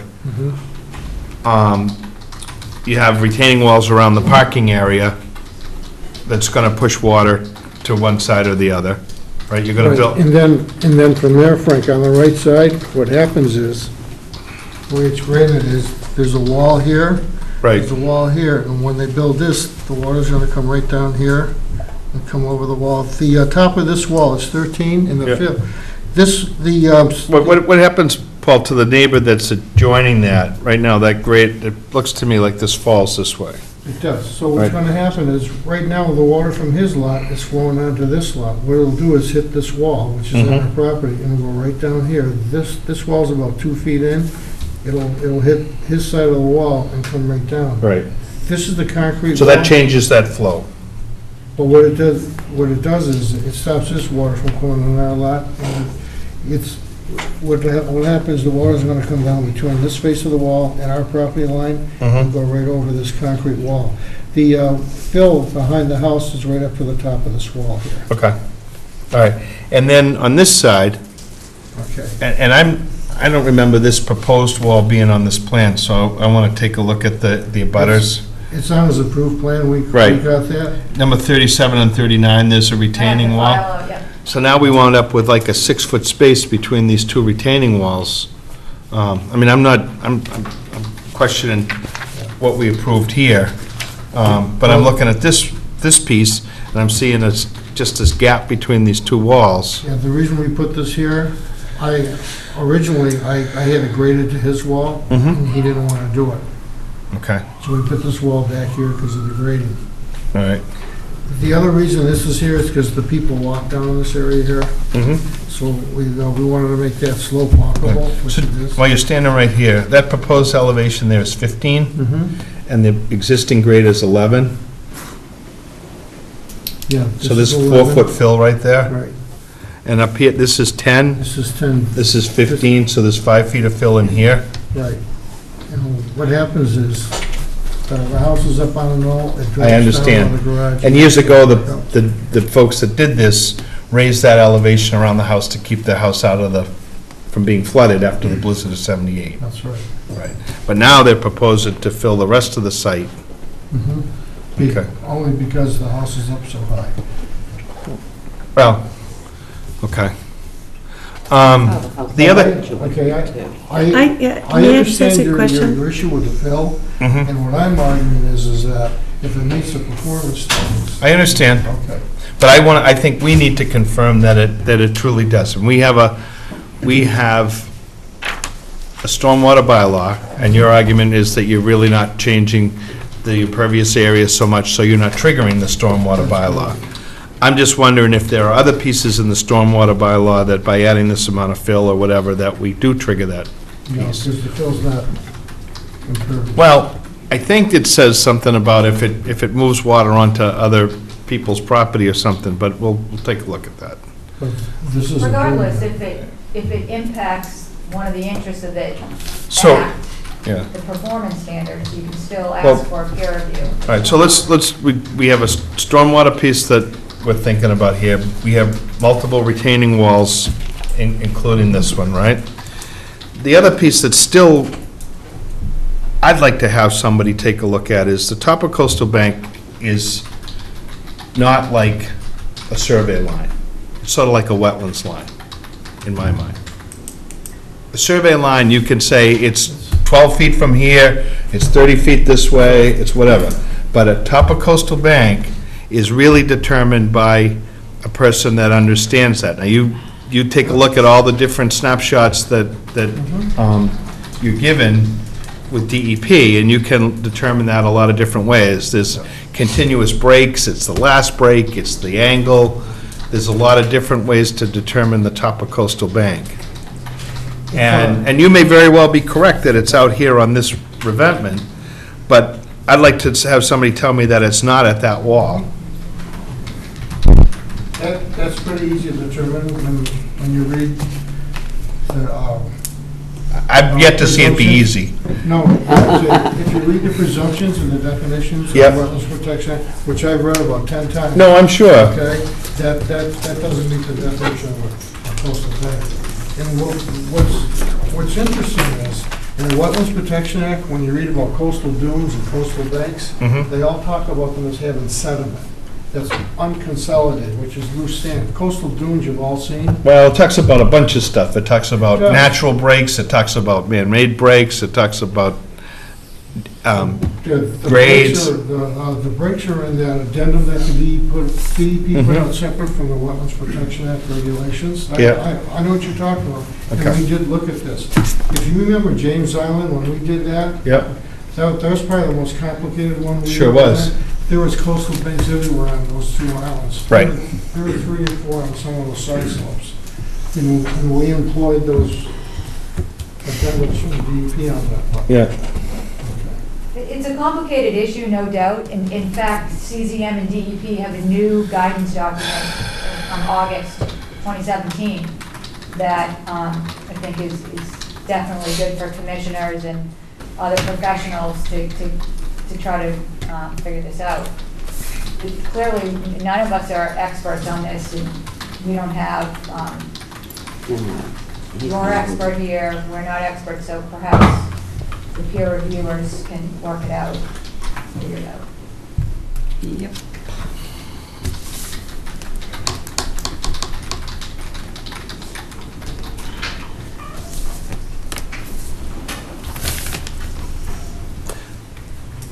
Frank, you have a question? Yes, sir. I just have one thing I wanted to say. It seems like everyone here is in alignment. You guys want to get it right. I can tell you that the neighbors, they just want it to be right. And all conforming, so it seems like, you know, in order to really make sure that, that everyone's in agreement of what we're dealing with, it would be good to make sure that we all get it right. Sure. Thank you. Yes, ma'am. Are you talking about the right of way? Your name is, ma'am? Constance Clark. I live on Collier Road. Are we talking about what, ma'am? The right of way. You mean the easement? No. No. No. No. No, right now, we're talking about the alterations on this site and the work that will go on the site itself. So you're not going to address that tonight? We're not going to address a right-of-way at all. Okay. No.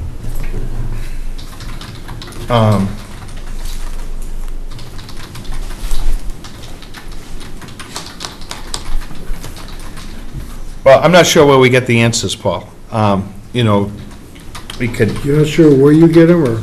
where we will get if we don't have someone review this project, you'll have arguments for part of this. We'll certainly review it, but I think we're going to come right back around at the next meeting to some of these same questions. The problem I'm having, to be quite honest with you, is the person that could answer the multiple questions, because in my mind, there's a couple of different elements to this, and there's usually different experts for those pieces. There's a person that can look at the resource areas, but they're not necessarily a person that looks at drainage and flow. So I'm a little perplexed as to which way, how we get this looked at. Not whether we're gonna have someone, but how we're gonna get it looked at. Well, there's probably some companies that could do both. Either that, or you hire a company that just does resource areas, like Lucas or whomever, or Stan Humphrey's company, and then someone else could look at the grading of that lot.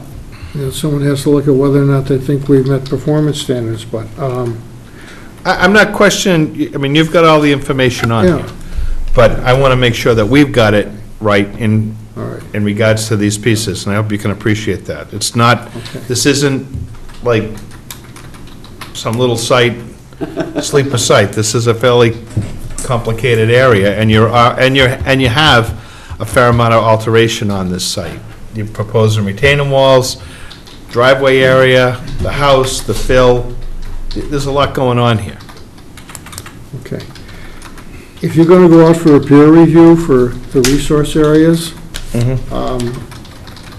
if you're gonna go out for, that's okay. If you're gonna go out for a peer review for the stormwater that we've put on there, you know, we would not be agreeable to that for the reasons I stated earlier, and I did speak to my client yesterday, because he's aware that we don't trigger the stormwater bylaw. If someone wants to, if you're gonna go send out for peer review to check the grading and the filling, and the direction of flow of the water based upon the grading, and make sure it doesn't impact our neighbors on either side, that's fine. Okay. And also whether or not they think we meet performance standards for doing the work in the resource area or in the buffer zone, so say the. I mean, just so you know, I mean, we look at these retaining walls on either sides of the property all the time when we're looking at projects on Surfside Road, a bunch of places, and we discourage them. I mean, in a way, it makes water flow in places where it hadn't been before. The water's had natural flow, and now you're gonna deviate from that. And you're saying you can build these and maintain that same type of flow. I think someone should look at that. What I'm saying, we can maintain the same flow coming off of our property. Okay. Well, and... Which we have to do. Can I make a suggestion? Why don't we start with the resource delineation peer review, because I think that's a critical point to have that established right out of the gate, so that way we know, what performance standards we should or should not meet. I think that's going to be quite telling. So if we start there and then see if that will impact comments about site design and site placement of buildings and structures and so on, altering the site with fill and buffer area. Well, I think you're certainly knowing the resource area changes what can be done. Yeah. It's up to the applicant. I mean, sometimes time is of essence as well, and if they want to do them simultaneously, but if they, once the resource area, if it's changed from what's on this plan, it may drive some of this design. It could. But, you know, if you look at the resource areas, I mean, once someone identifies a resource area, then someone else would have to check the grading, Yeah. for example, and make sure we meet those performance standards. So, I Right. mean, the two of them are really tied together Okay. So do them both. for obvious reasons. Well, but as to Amy's point, if you look at this and your design is based on that top of coastal bank being here, if they determine that the top of coastal bank is that other wall, then that could Affect everything. have some effect on the design as well. So, Might I suggest if the first peer review for the delineation of the top of the coastal bank comes back inconsistent with what we propose in the plan, if you give Mr. Marabito a chance to check his calculations for topography to see if he would still leave those, and then go to the next phase. Okay, that's fine. Do it together, but at least in the first phase, if it doesn't check out at the same spot, Mr. Marabito then gets a chance to say, well, no, the calculations are the same. yeah, and we can have dialogue about the peer review, to make sure, because we obviously, it isn't our goal to make things more expensive, it's to get it right. It is or isn't? It is not our goal to make things. Just want to make sure I heard that. We know that ultimately it's going to cost you some money, but our goal isn't to try to make this more complicated. What we want to do is get. We'll double your pay. Absolutely Yeah, right. zero. But we do want to Send them get, nothing. we do want to get it right. Down the Okay? other end of the hall, I know the deal. Okay. All right, so how far out do we want to continue this, is the question right now. I'd say you're going to need at least, our next meeting's not going to get us there. Okay, that's So it'll be November October 4th? 23rd, then we have November 6th, then we have November 20th. November 6th or 20th. Do you want to try for November 6th? Yeah, how soon can you get someone on board to Yeah, that's- fix it? Well, we'll need to scope it out and figure out how much you need to get into a deposit account, and then we can go forward. But I mean, I'd say do it to that first meeting in November, 60. and we can continue if we don't have enough to In the discuss. proposal they send them, we don't want you to select them, just put something in there saying that you would like to see the report back within 7 days. It'll be helpful. Yeah. You're very funny tonight. What's that Christmas meeting? Oh, hallelujah. You want a Christmas present, you're going to have to wait till December. Right. And then we can always adjust if you. That's right, that's right. That it doesn't work. That's right. Okay, so We'll we're leave that going to 6. to Okay. continue. Yep. Collier Road. Fitzpatrick, 43 Collier Road, to November 6th at 6:10. Second. All in favor? Aye. Thank you, gentlemen. Thank you very much. You. Me too. Get that plan for me, because that's my plan. You know, Yeah, I've had it.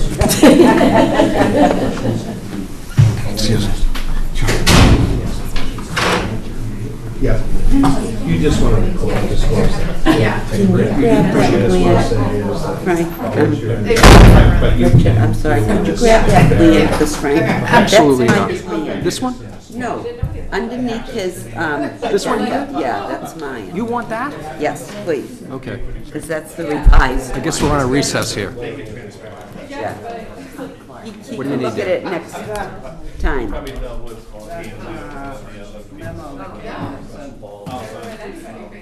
Are we on a recess, Frank? I'll be 2 seconds. 1, 2. You know the thing I gave you about? Yeah, he's got it here, right? That it? No, that's something I gave him. No, one page that said December, the memo.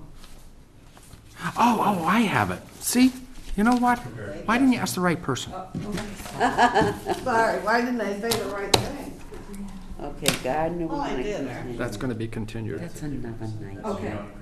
Did DPW say how long they wanted to continue no? They didn't. Come on.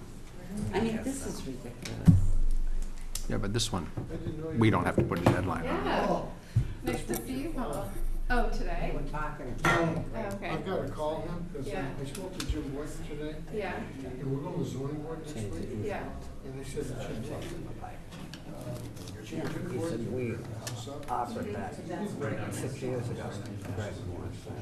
So I don't know, they're gonna sit down, the attorneys, and the attorneys. Yeah. That's his whole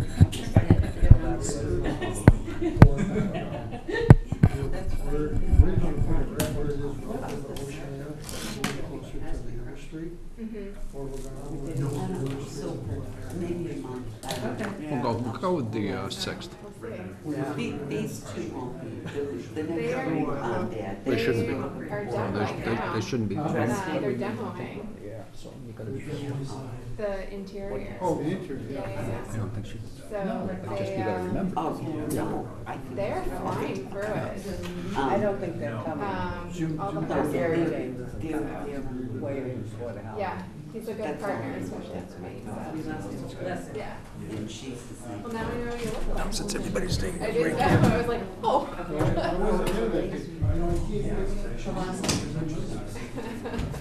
Oh, I'm sorry. Yeah, no, I'm excited about that. Yeah. Be in touch.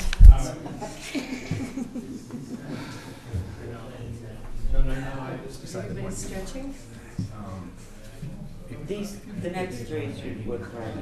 Yep. I've been out of town. So much else. All right, let's keep going. Yeah. And it doesn't have.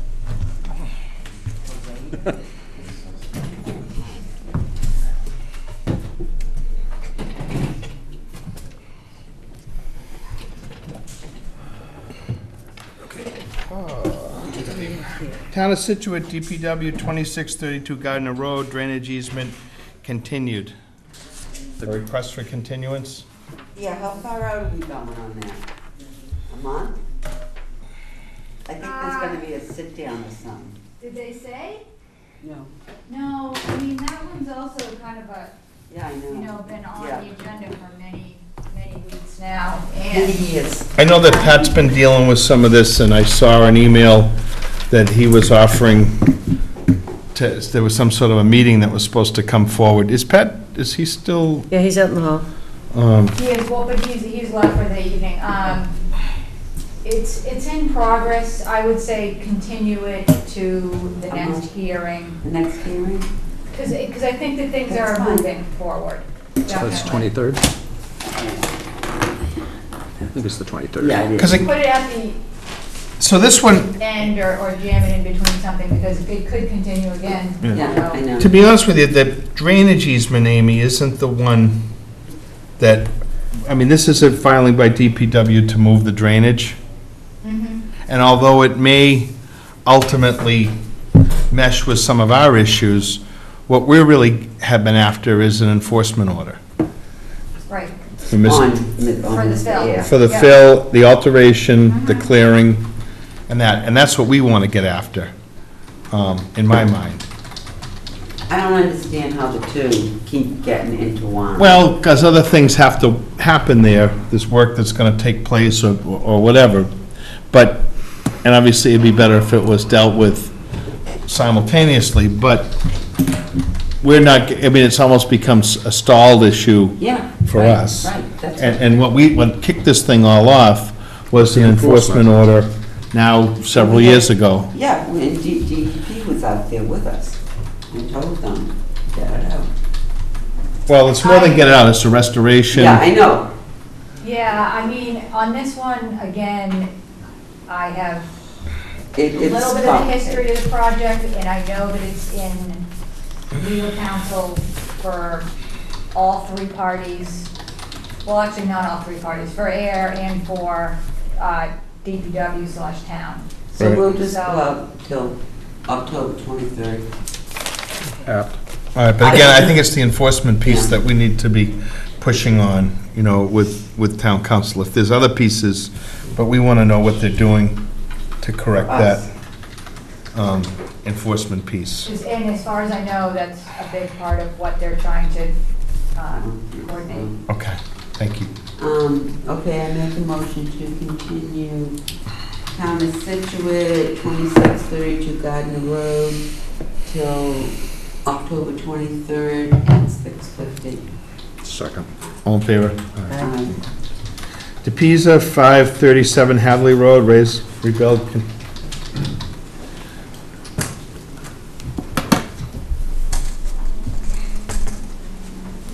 Should I jump right into it? Sure. So we looked at this project at the last hearing. It's a raise and rebuild project at 537 Hatherley Road. Scituate is the property owner and the applicant. We continued the project because we were waiting on Merrill to do their peer review of the stormwater. At the time of the last hearing, they had reviewed it. We got a review comment letter from them, and we had addressed all their comments. But we submitted it, I think, the day of the hearing or the day prior, so they hadn't had a chance to really look at it. We did get a final review letter from them back on September 29th, where they indicated that we have addressed all of their comments. I don't believe there were any other comments at the hearing to address, so I think at this point, we've made all the necessary plan revisions. Hey, you good with that? Yes. Awesome. Okay. The audience? I make a motion to close. Second. All in favor? Aye. All right, thank you very much. Thank you. That was painless. Take care of that. Okay. John, do you want to address the commission before, so we don't hang you up here? We're going to get into some administrative stuff. I just wanted to make sure, like last time I was there, that in regards to the open space, when you go to the paths and trails we talked about, Yep. that's going to be presented soon, because the last time it was said ticks, and I thank you for that, because I want tick light. Sure. So what do you think is a good season, a month to do this? You know how things drag through at the town. What our objective is right now is to get funding for these projects at the special town meeting in November. So we are not done with all the drawings, we're not done with all the plans, we still have to have a wetlands hearing for the Crosby piece, so we're a ways out in getting closer with the plans. We have enough plans and enough information that the engineers have been able to put prices together. So we're gonna go to town meeting in November with a request to fund this, and then, knowing that we have the project funded, then we will move towards finalizing the plans and going through all the details and making sure that we've dotted our i's and crossed our t's. I'm not aware how time-sensitive things are. MOD, Massachusetts Utilities, often grants and funds. Right. Up to $2,000, and the deadline, I believe, is November 13th or 15th to get it through. That's why I was trying to rush. It used to be for a full year, just before June, but we're going to have so many applicants from the state of Massachusetts, they're trying to find that. Okay. That's why I try to help you the best I could. Sure. But as long as you get people who are certified to help you with open lot space, that should help you for any of the grants you go for, because that's what townhouse. Okay. And I'm more than welcome to go with bits and pieces that I want. All right. Why don't we, like I say, we're sort of put our emphasis on trying to get the funding piece. I understand. And obviously, if we could get a grant or something, then we could reduce the funding that's needed. Which we can, with CPC funds, we would just reduce the amount of money that we would request of CPC. So, again, it's sort of a catch-22. We need to get some design and some concept and get it approved, and then at the same time, then move forward to make sure that we're compliant, and if we're compliant, that hopefully we can. Well, I just want to make sure the idea of getting compliant with the open space was out of the way beforehand, instead of like they say, well, is the open space thing taken care of? Yeah. There's no right now, so. Okay, well, I think we're getting there. I trust you. Well. We're still around. Well, I appreciate it. Penny and I are going to attend meeting to try to coordinate some of that, or at least explain where we're going. And Good, if you cut up smaller pieces to different areas, you wanted to just get one or two going. Okay. Easy. Thank you. Thank you very much. Sorry to, appreciate you coming in. Well, welcome. Thank you. Great speakers. Tristan, just like. I just wanted to not have John have to spend the night here waiting for us. Chesley, 16 Tristan Place. They've requested a continuance Why?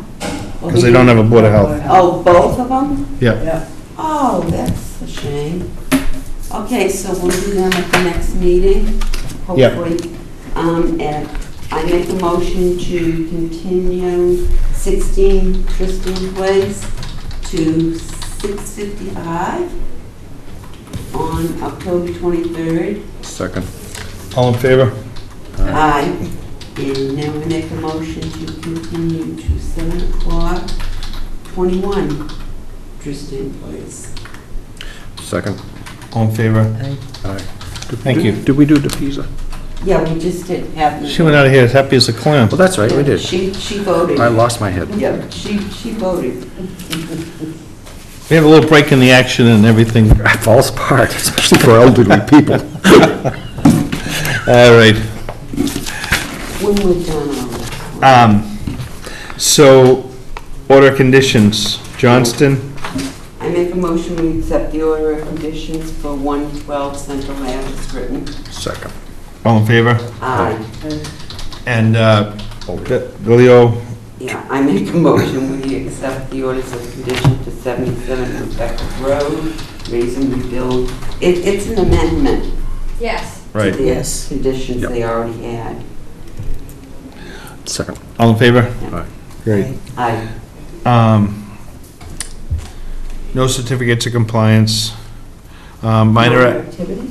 these were already issued, Oh, so, up on 3A, there, I saw them doing that. Oh, you did? Yeah, there was a bunch of them. I went out and they were already gone. So, It was last week. is this still for that contamination? Yeah.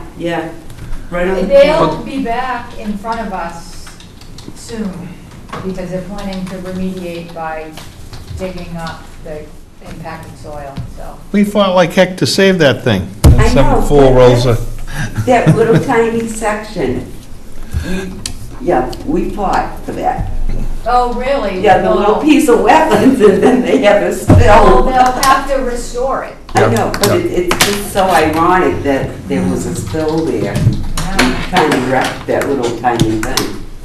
I don't know. all right. Minutes, I know Carol wants to get these out of the way. I make a motion to accept the minutes of July 5th as written. Second. All in favor? Aye. I make a motion we accept the minutes of July 19th as written. Second. In favor? Aye. I make a motion we accept the minutes of August 2nd as written. Yep, that too. All in favor? Aye. Thanks. Thank you, Carol. Thank you, Carol. You always do good. You do well, too. Coastal Advisory was meeting tonight, but I can't be in two places at once. And Linda popped in, but it was too soon, she was gonna still wait, so. Okay. For $10, I'll give you a ride home. Beaches are, No, I gotta negotiate that down. Okay, the beach. beaches are closed.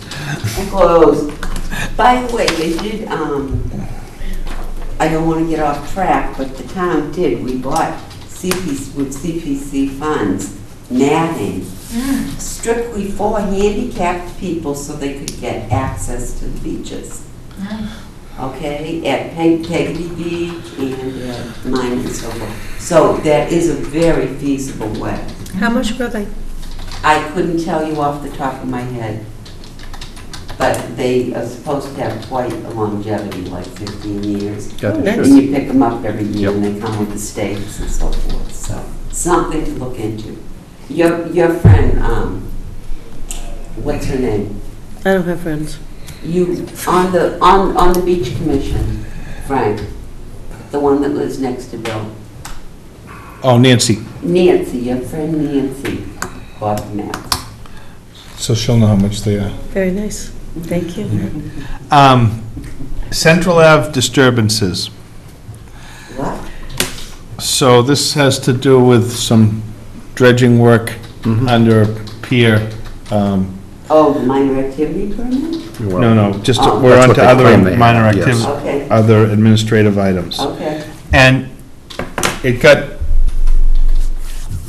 pretty busy for a couple of days trying to sort out what was allowed and what was not allowed in that location. I'm still not sure that we've got to the bottom of that just yet with the excavation around the float or dock, right, at, is it 218? I can't remember. 228, I believe. 228 Central Ave, and did the contractor that was doing that work go beyond what was intended to be allowed with a minor activities permit? When these piers and docks are installed, there's a certain amount of leeway in maintaining clearance underneath, thank you, the float or whatever that a person can use to clear that with, but it's pretty limited to just clearing that area, and it seemed like in this case that more work was done than would have been intended to allow with that minor activities permit. Could I just ask a quick question? Sure. What benefit was this activity supposed to give? Well, the idea is that you're trying to keep, the people build a walkway and they put in a dock. Right. And they're supposed to be able to use that dock Yes.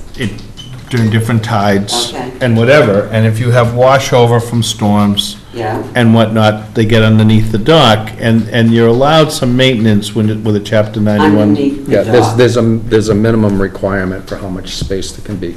Oh, okay, that's, I'm just So he trying can- to understand. Right. And a Chapter 91 license allows you some Sure. maintenance there. Okay.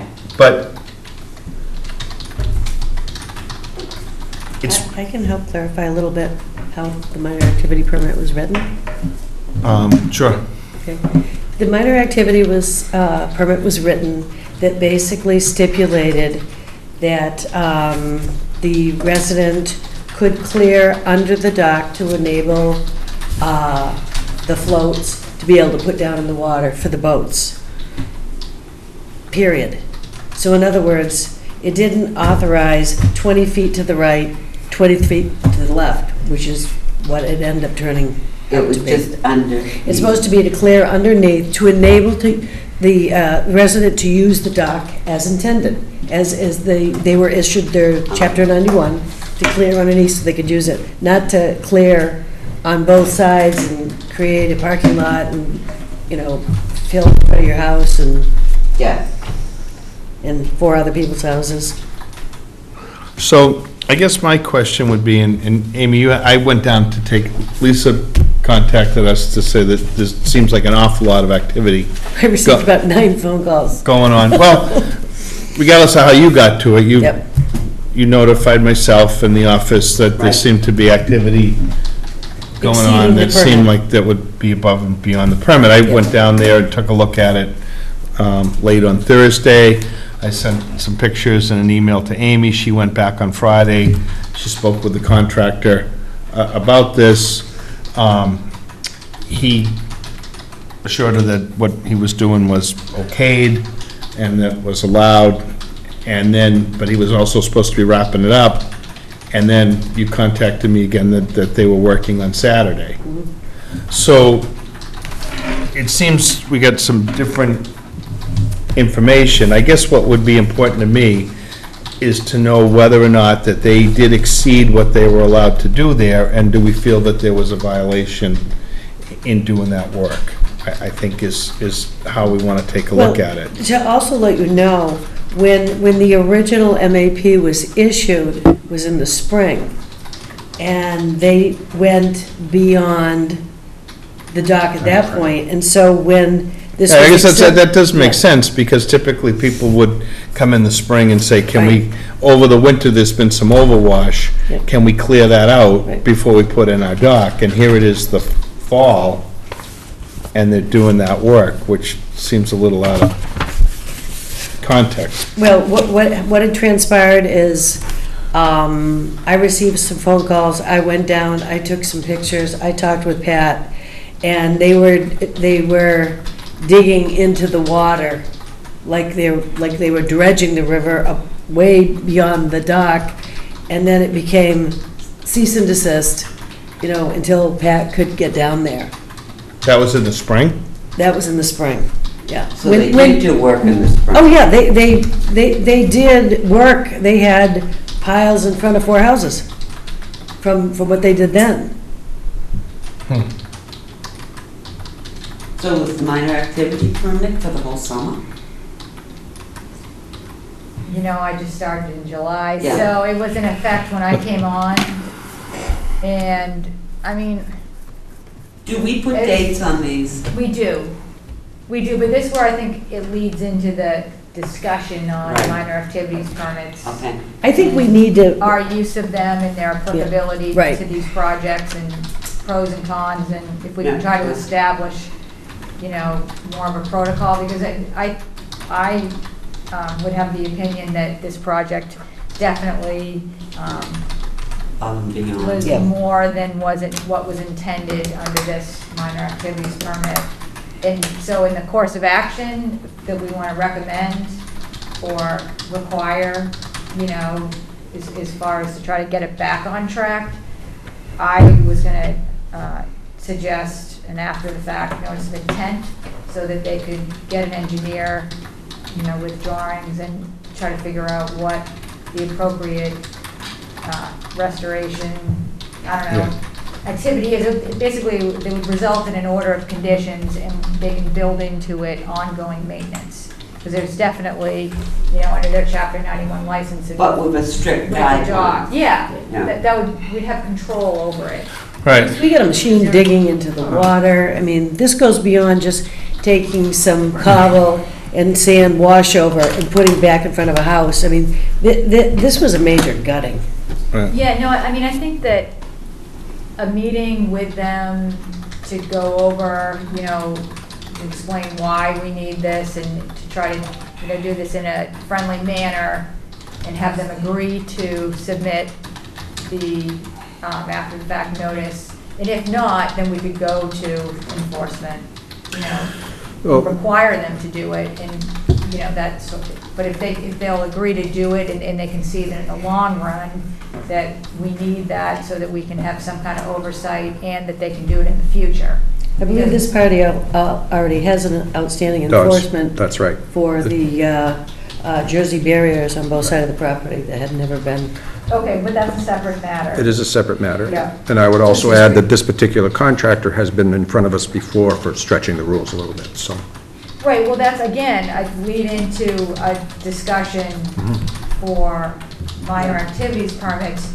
And if you'll notice, I printed out just a summary of minor activities permits. Okay, can we, before we jump into the minor activities one, let's deal with the issue of that location and that infraction first. I think that your suggestion that we tell them that they need to file an after the fact is appropriate. And no more work. And certainly no more work to be done. But I do think that they could also be cautioned that the amount of work that they did do and in that area could very well be subject to fines, and it might not even be from us. When you start to excavate in a river area, you're kicking up some serious issues. If, let's just say all of a sudden someone arrived with a barge and started to dig, it's just not allowed, whether it's from shore or it's from the water or whatever. You just don't start dredging.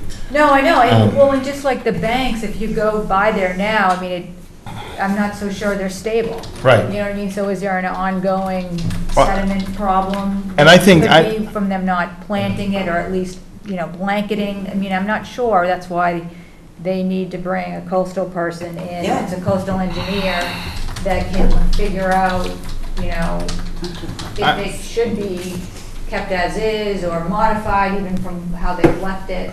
I'm wondering if the violation isn't severe enough, Amy, that we shouldn't be asking DEP or somebody else to take a look at it and say, what do you think? This is a pretty severe, in my mind, digging along the edge of the river with an excavator and loader is a pretty severe Right. violation. I mean, they can say, well, we kind of had permission to do this. We issue orders of conditions, or we give RDAs out, you know, all the time. And then we have people that follow them well, and then we have people that try to deviate from them a little bit. And then you'll have someone that, just because we gave them, you know, they filed a notice of intent, and we gave them a set of orders, doesn't give them the right to double the project or to do other things outside of that. They're specific to what they're supposed to do, and these people clearly ignored that, in my mind, with the work that was done there. And I think that they were not truthful with a lot of the things that they said that they were doing. And they certainly stretched a lot of this out, and they've known for some time that they have other issues. And I'm just wondering, what's the best way for us to get at this? Well, then, I mean, you know, in the enforcement, DEP's enforcement manual, you try to work with people. Right. You know what I mean, if you can. So that would be, you know, we're working with them by giving them the minor activities permit to begin with, in my opinion, since really they're intended for post-storm damage. Right. At the end of the winter season, but, you know, so, I don't know what happened. I don't know what happened, but, I mean, I would say that if they're reluctant to work with us, or even regardless, based on how this conversation is heading, a notice of violation, which would be accompanied with an EO, and I mean, I guess you could just require the notice I think it's, under that, yeah. that mechanism. I think we should. That way it goes to DEP. Right. I think it's important that we do that. I Okay, think sounds that good. enough went on there. Yeah. And, you know, given the fact that Lisa was aware of it, she notified us, I took a look, you went down there and spoke with them, and then they just continued to do some of that, is enough for me to warrant getting at this a little bit harder. Sounds good. All I right. agree. Let's do it. The other thing that I think would be really good, though, on the, when we do issue them, I think they should have a final date, A timeline. a timeline, I have that written down. timeline. And I've seen them written, when Carol's issued them, that typically they have a timeline. Some of them, they're fairly short, the people get panicky, and I said, well, if you can't get to it by then, let's say that we give them permission to cut down some trees, and they've hired a tree company, and the tree company doesn't show up. Call us. Then just call up and say, geez, you know, these guys couldn't make the Yeah. deadline, it rained, or Extended them. because whatever, we did and that. we're willing to Yeah. do that. I think it's also important to put the name of the contractor, not just the homeowner, but the contractor they hired to do the work, because they should both be equally responsible if something negative happens. Chosen one. Right. Well, I think this goes into what Amy wants to discuss next. So do you want to, I mean, you put this outline together of maps, do you want to, it's really helpful, do you want to elaborate? Well, sure. So, I mean, you can see that, well, first of all, prior to 2013, you did not issue That's right. minor activity permits. No. Not sure how post-storm damage projects were handled before.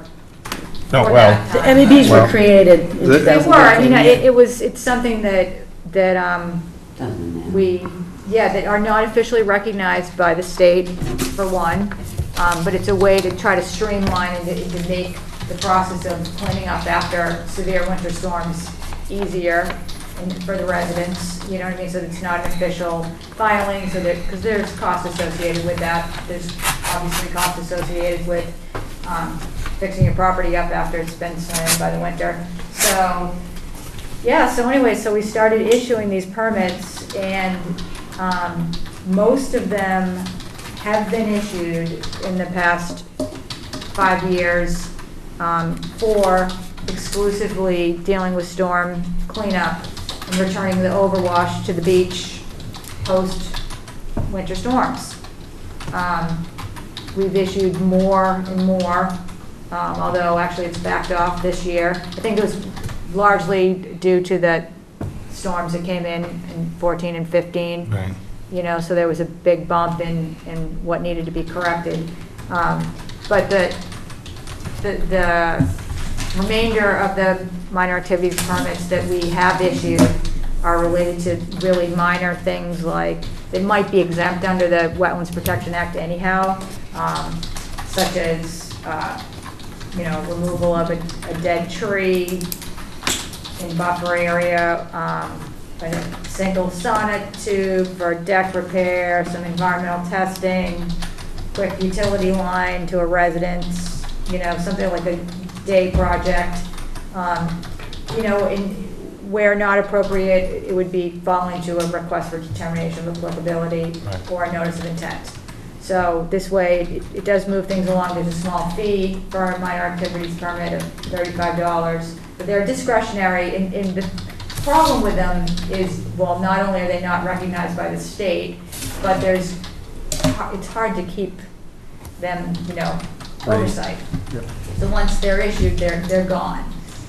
You know, we give them a placard similar to a building permit, and we know they're out there, so that way, if we get a call in the office, we can say, oh yeah, we know about it, and we're tracking it, but there's really, you know, there wasn't an engineering design, there wasn't a thorough resource delineation, so, you know what I mean, so there's just, they're minor. They should be And minor. and I think that, you know, I'd like to keep them for the uses that we have, but the instance on Central Ave that we were just discussing was more than that. You know, it wasn't just removing overwash after a winter storm. It was, you know, extended to, you know, trying to work with them to remove the cobble beneath the dock, which is really dock maintenance, which should be under an order of conditions with a maintenance provision. Yeah. Okay. And since that project has happened, it's brought out other calls, you know, by people along that same stretch of Central that want to do the same thing, and they're trying to understand what the process is, and I've informed them that a notice of intent would be the way to go, so. And I think that's all the more reason to Follow through on this. To follow through with it, so that people don't think that they can just do that. Right. If he can do it and get away with it. Well, I mean, I have another one, and, you know, I'm not gonna go names and addresses, but it's in, you know, a raised property on the beach, and sand has accumulated beneath the house, and they want to take a bobcat and put it back on the beach. So now, what is that? It's not, doesn't, you know, I guess that is, could be notice of intent, could be an RDA. Potentially, it could be a minor activities permit, you know what I mean? Because it is, it's probably one day, probably some hand shovels, you know, and he's just, you know, pushing the stuff back. pushing on the stuff beach. back, and Right. he's probably done it for years unpermitted. Right. You know, so Well, he's that would- actually contacting us, which is a good thing. So we don't want to discourage people from picking up the phone and calling us out, you know, because we want to be there and because we want to know what's going on. And that's what this was accomplishing, because a lot of these activities people were just doing. Right. And then when it became simplified, and we educated the people to say, you know, because initially it didn't cost anything, just pick up the phone. You know, and a couple of times there were some older folks, and then I just said to them, I said, you know, just give me your information, and I emailed it to Pat to help them. But people were getting on the bandwagon, so we were being notified what was going on. So when you drove by and you received a phone call, you had that, and they'd say, oh, thank you very much for calling us, this has been permitted, but we appreciate your caring. Right. But consistency, again, you know, the name of the game, right? Because if we've got contractors filing for building permits all the time and trying to understand why, you know, like, he's doing a deck, you know, how come I'm doing a request for a determination where, you know, maybe last year, somebody with a deck and a footing got a minor activities permit. So, I mean, I've been reviewing those actually with Frank and with Pat and you know, with all of you, actually trying to get, you know, your feedback on what is appropriate, but I mean, a footing or two, or a sonnet tube, on it, replacing an existing, you know, rotted deck piling or whatever footing, seems like it's appropriate for a minor activities permit, but if you're talking about 10 new sonnet tubes in 2 different decks, that's probably a request, so. Lisa, I think, is right that these really need to be issued a limited time frame on it. Yes. Not months. But I don't think, you know what, I think in most We usually get cases, 60 days. most cases, the people that get these are grateful to have them and they abide by them, Right. just like the RDA and the I know. NOI. You're always gonna have somebody that's gonna push the envelope, or just But if this blatantly had- do it, and for them to hang their hat on something, well, we got a permit, it's like, Yeah, you know, back in March, and yeah, so this let's. is the end of this. Yeah, I don't even think it's about a minor activities permit being issued on this one. I think these people blatantly went, Could be, but, I mean, it wouldn't hurt if we just set it up, though, Frank. Yeah. You No, know, that- I- about 60 days, and who's gonna do your work, just so we know. I mean, to Amy's point, Yeah. the DEP has a little handbook that goes out Yeah. that allows things to be done anyways. And then we've had commissions that have been more stringent and less, you know, I think the feeling of most folks on this commission is we're willing to let people work within Yeah, a certain if they're amount being of reasonable. freeboard if they're respectful of that. Right. And, Right. but Right. then you always get to the question of how far does it go? Well, that's why, though, if you have a date on everybody's, the longest you could have is 60 days, then this wouldn't happen. Yeah. Well, you could have slammed him right then and there, because March, April, May, the end of May, and this was in September. He Well, filed no, for an extension. He had one that was, I believe it was issued in June. June. Yes. Okay. So it was, all right. whether it was a renewal of another one, I'm not sure All right, exactly. well, Yeah, but still, you're But we have a talking course June, of- July, August, you know? And we now have, we've got that one, a course of action Yeah. outlined. Yeah. So, and I mean, and it's true, I mean, they were, you know, modifying the river line. So that's pretty significant work in a resource area. It's not just removing overwash from the It's just storm. too bad that some people spoil a good thing. It is, I agree. well, let's not let them spoil it anymore by staying here. I know. Okay. Yeah. Well, are you ready to go? Oh, no, I want to hang around here. And Peggotty Beach, what's the verdict? Peggy Beach Yeah. is, enforcement order is out, and that was, according to the property owner, operator error, and they are sending a letter of apology. We have yet to receive it. Who's So- pushing the sand back on the beach? It was a contractor. Who's putting it back on the beach? We're gonna let the Mother Nature take it back out. Just you. When- It will take it Okay. back No, out. I But understand get the- that, I know. but I'd like somebody to, All right, anything else?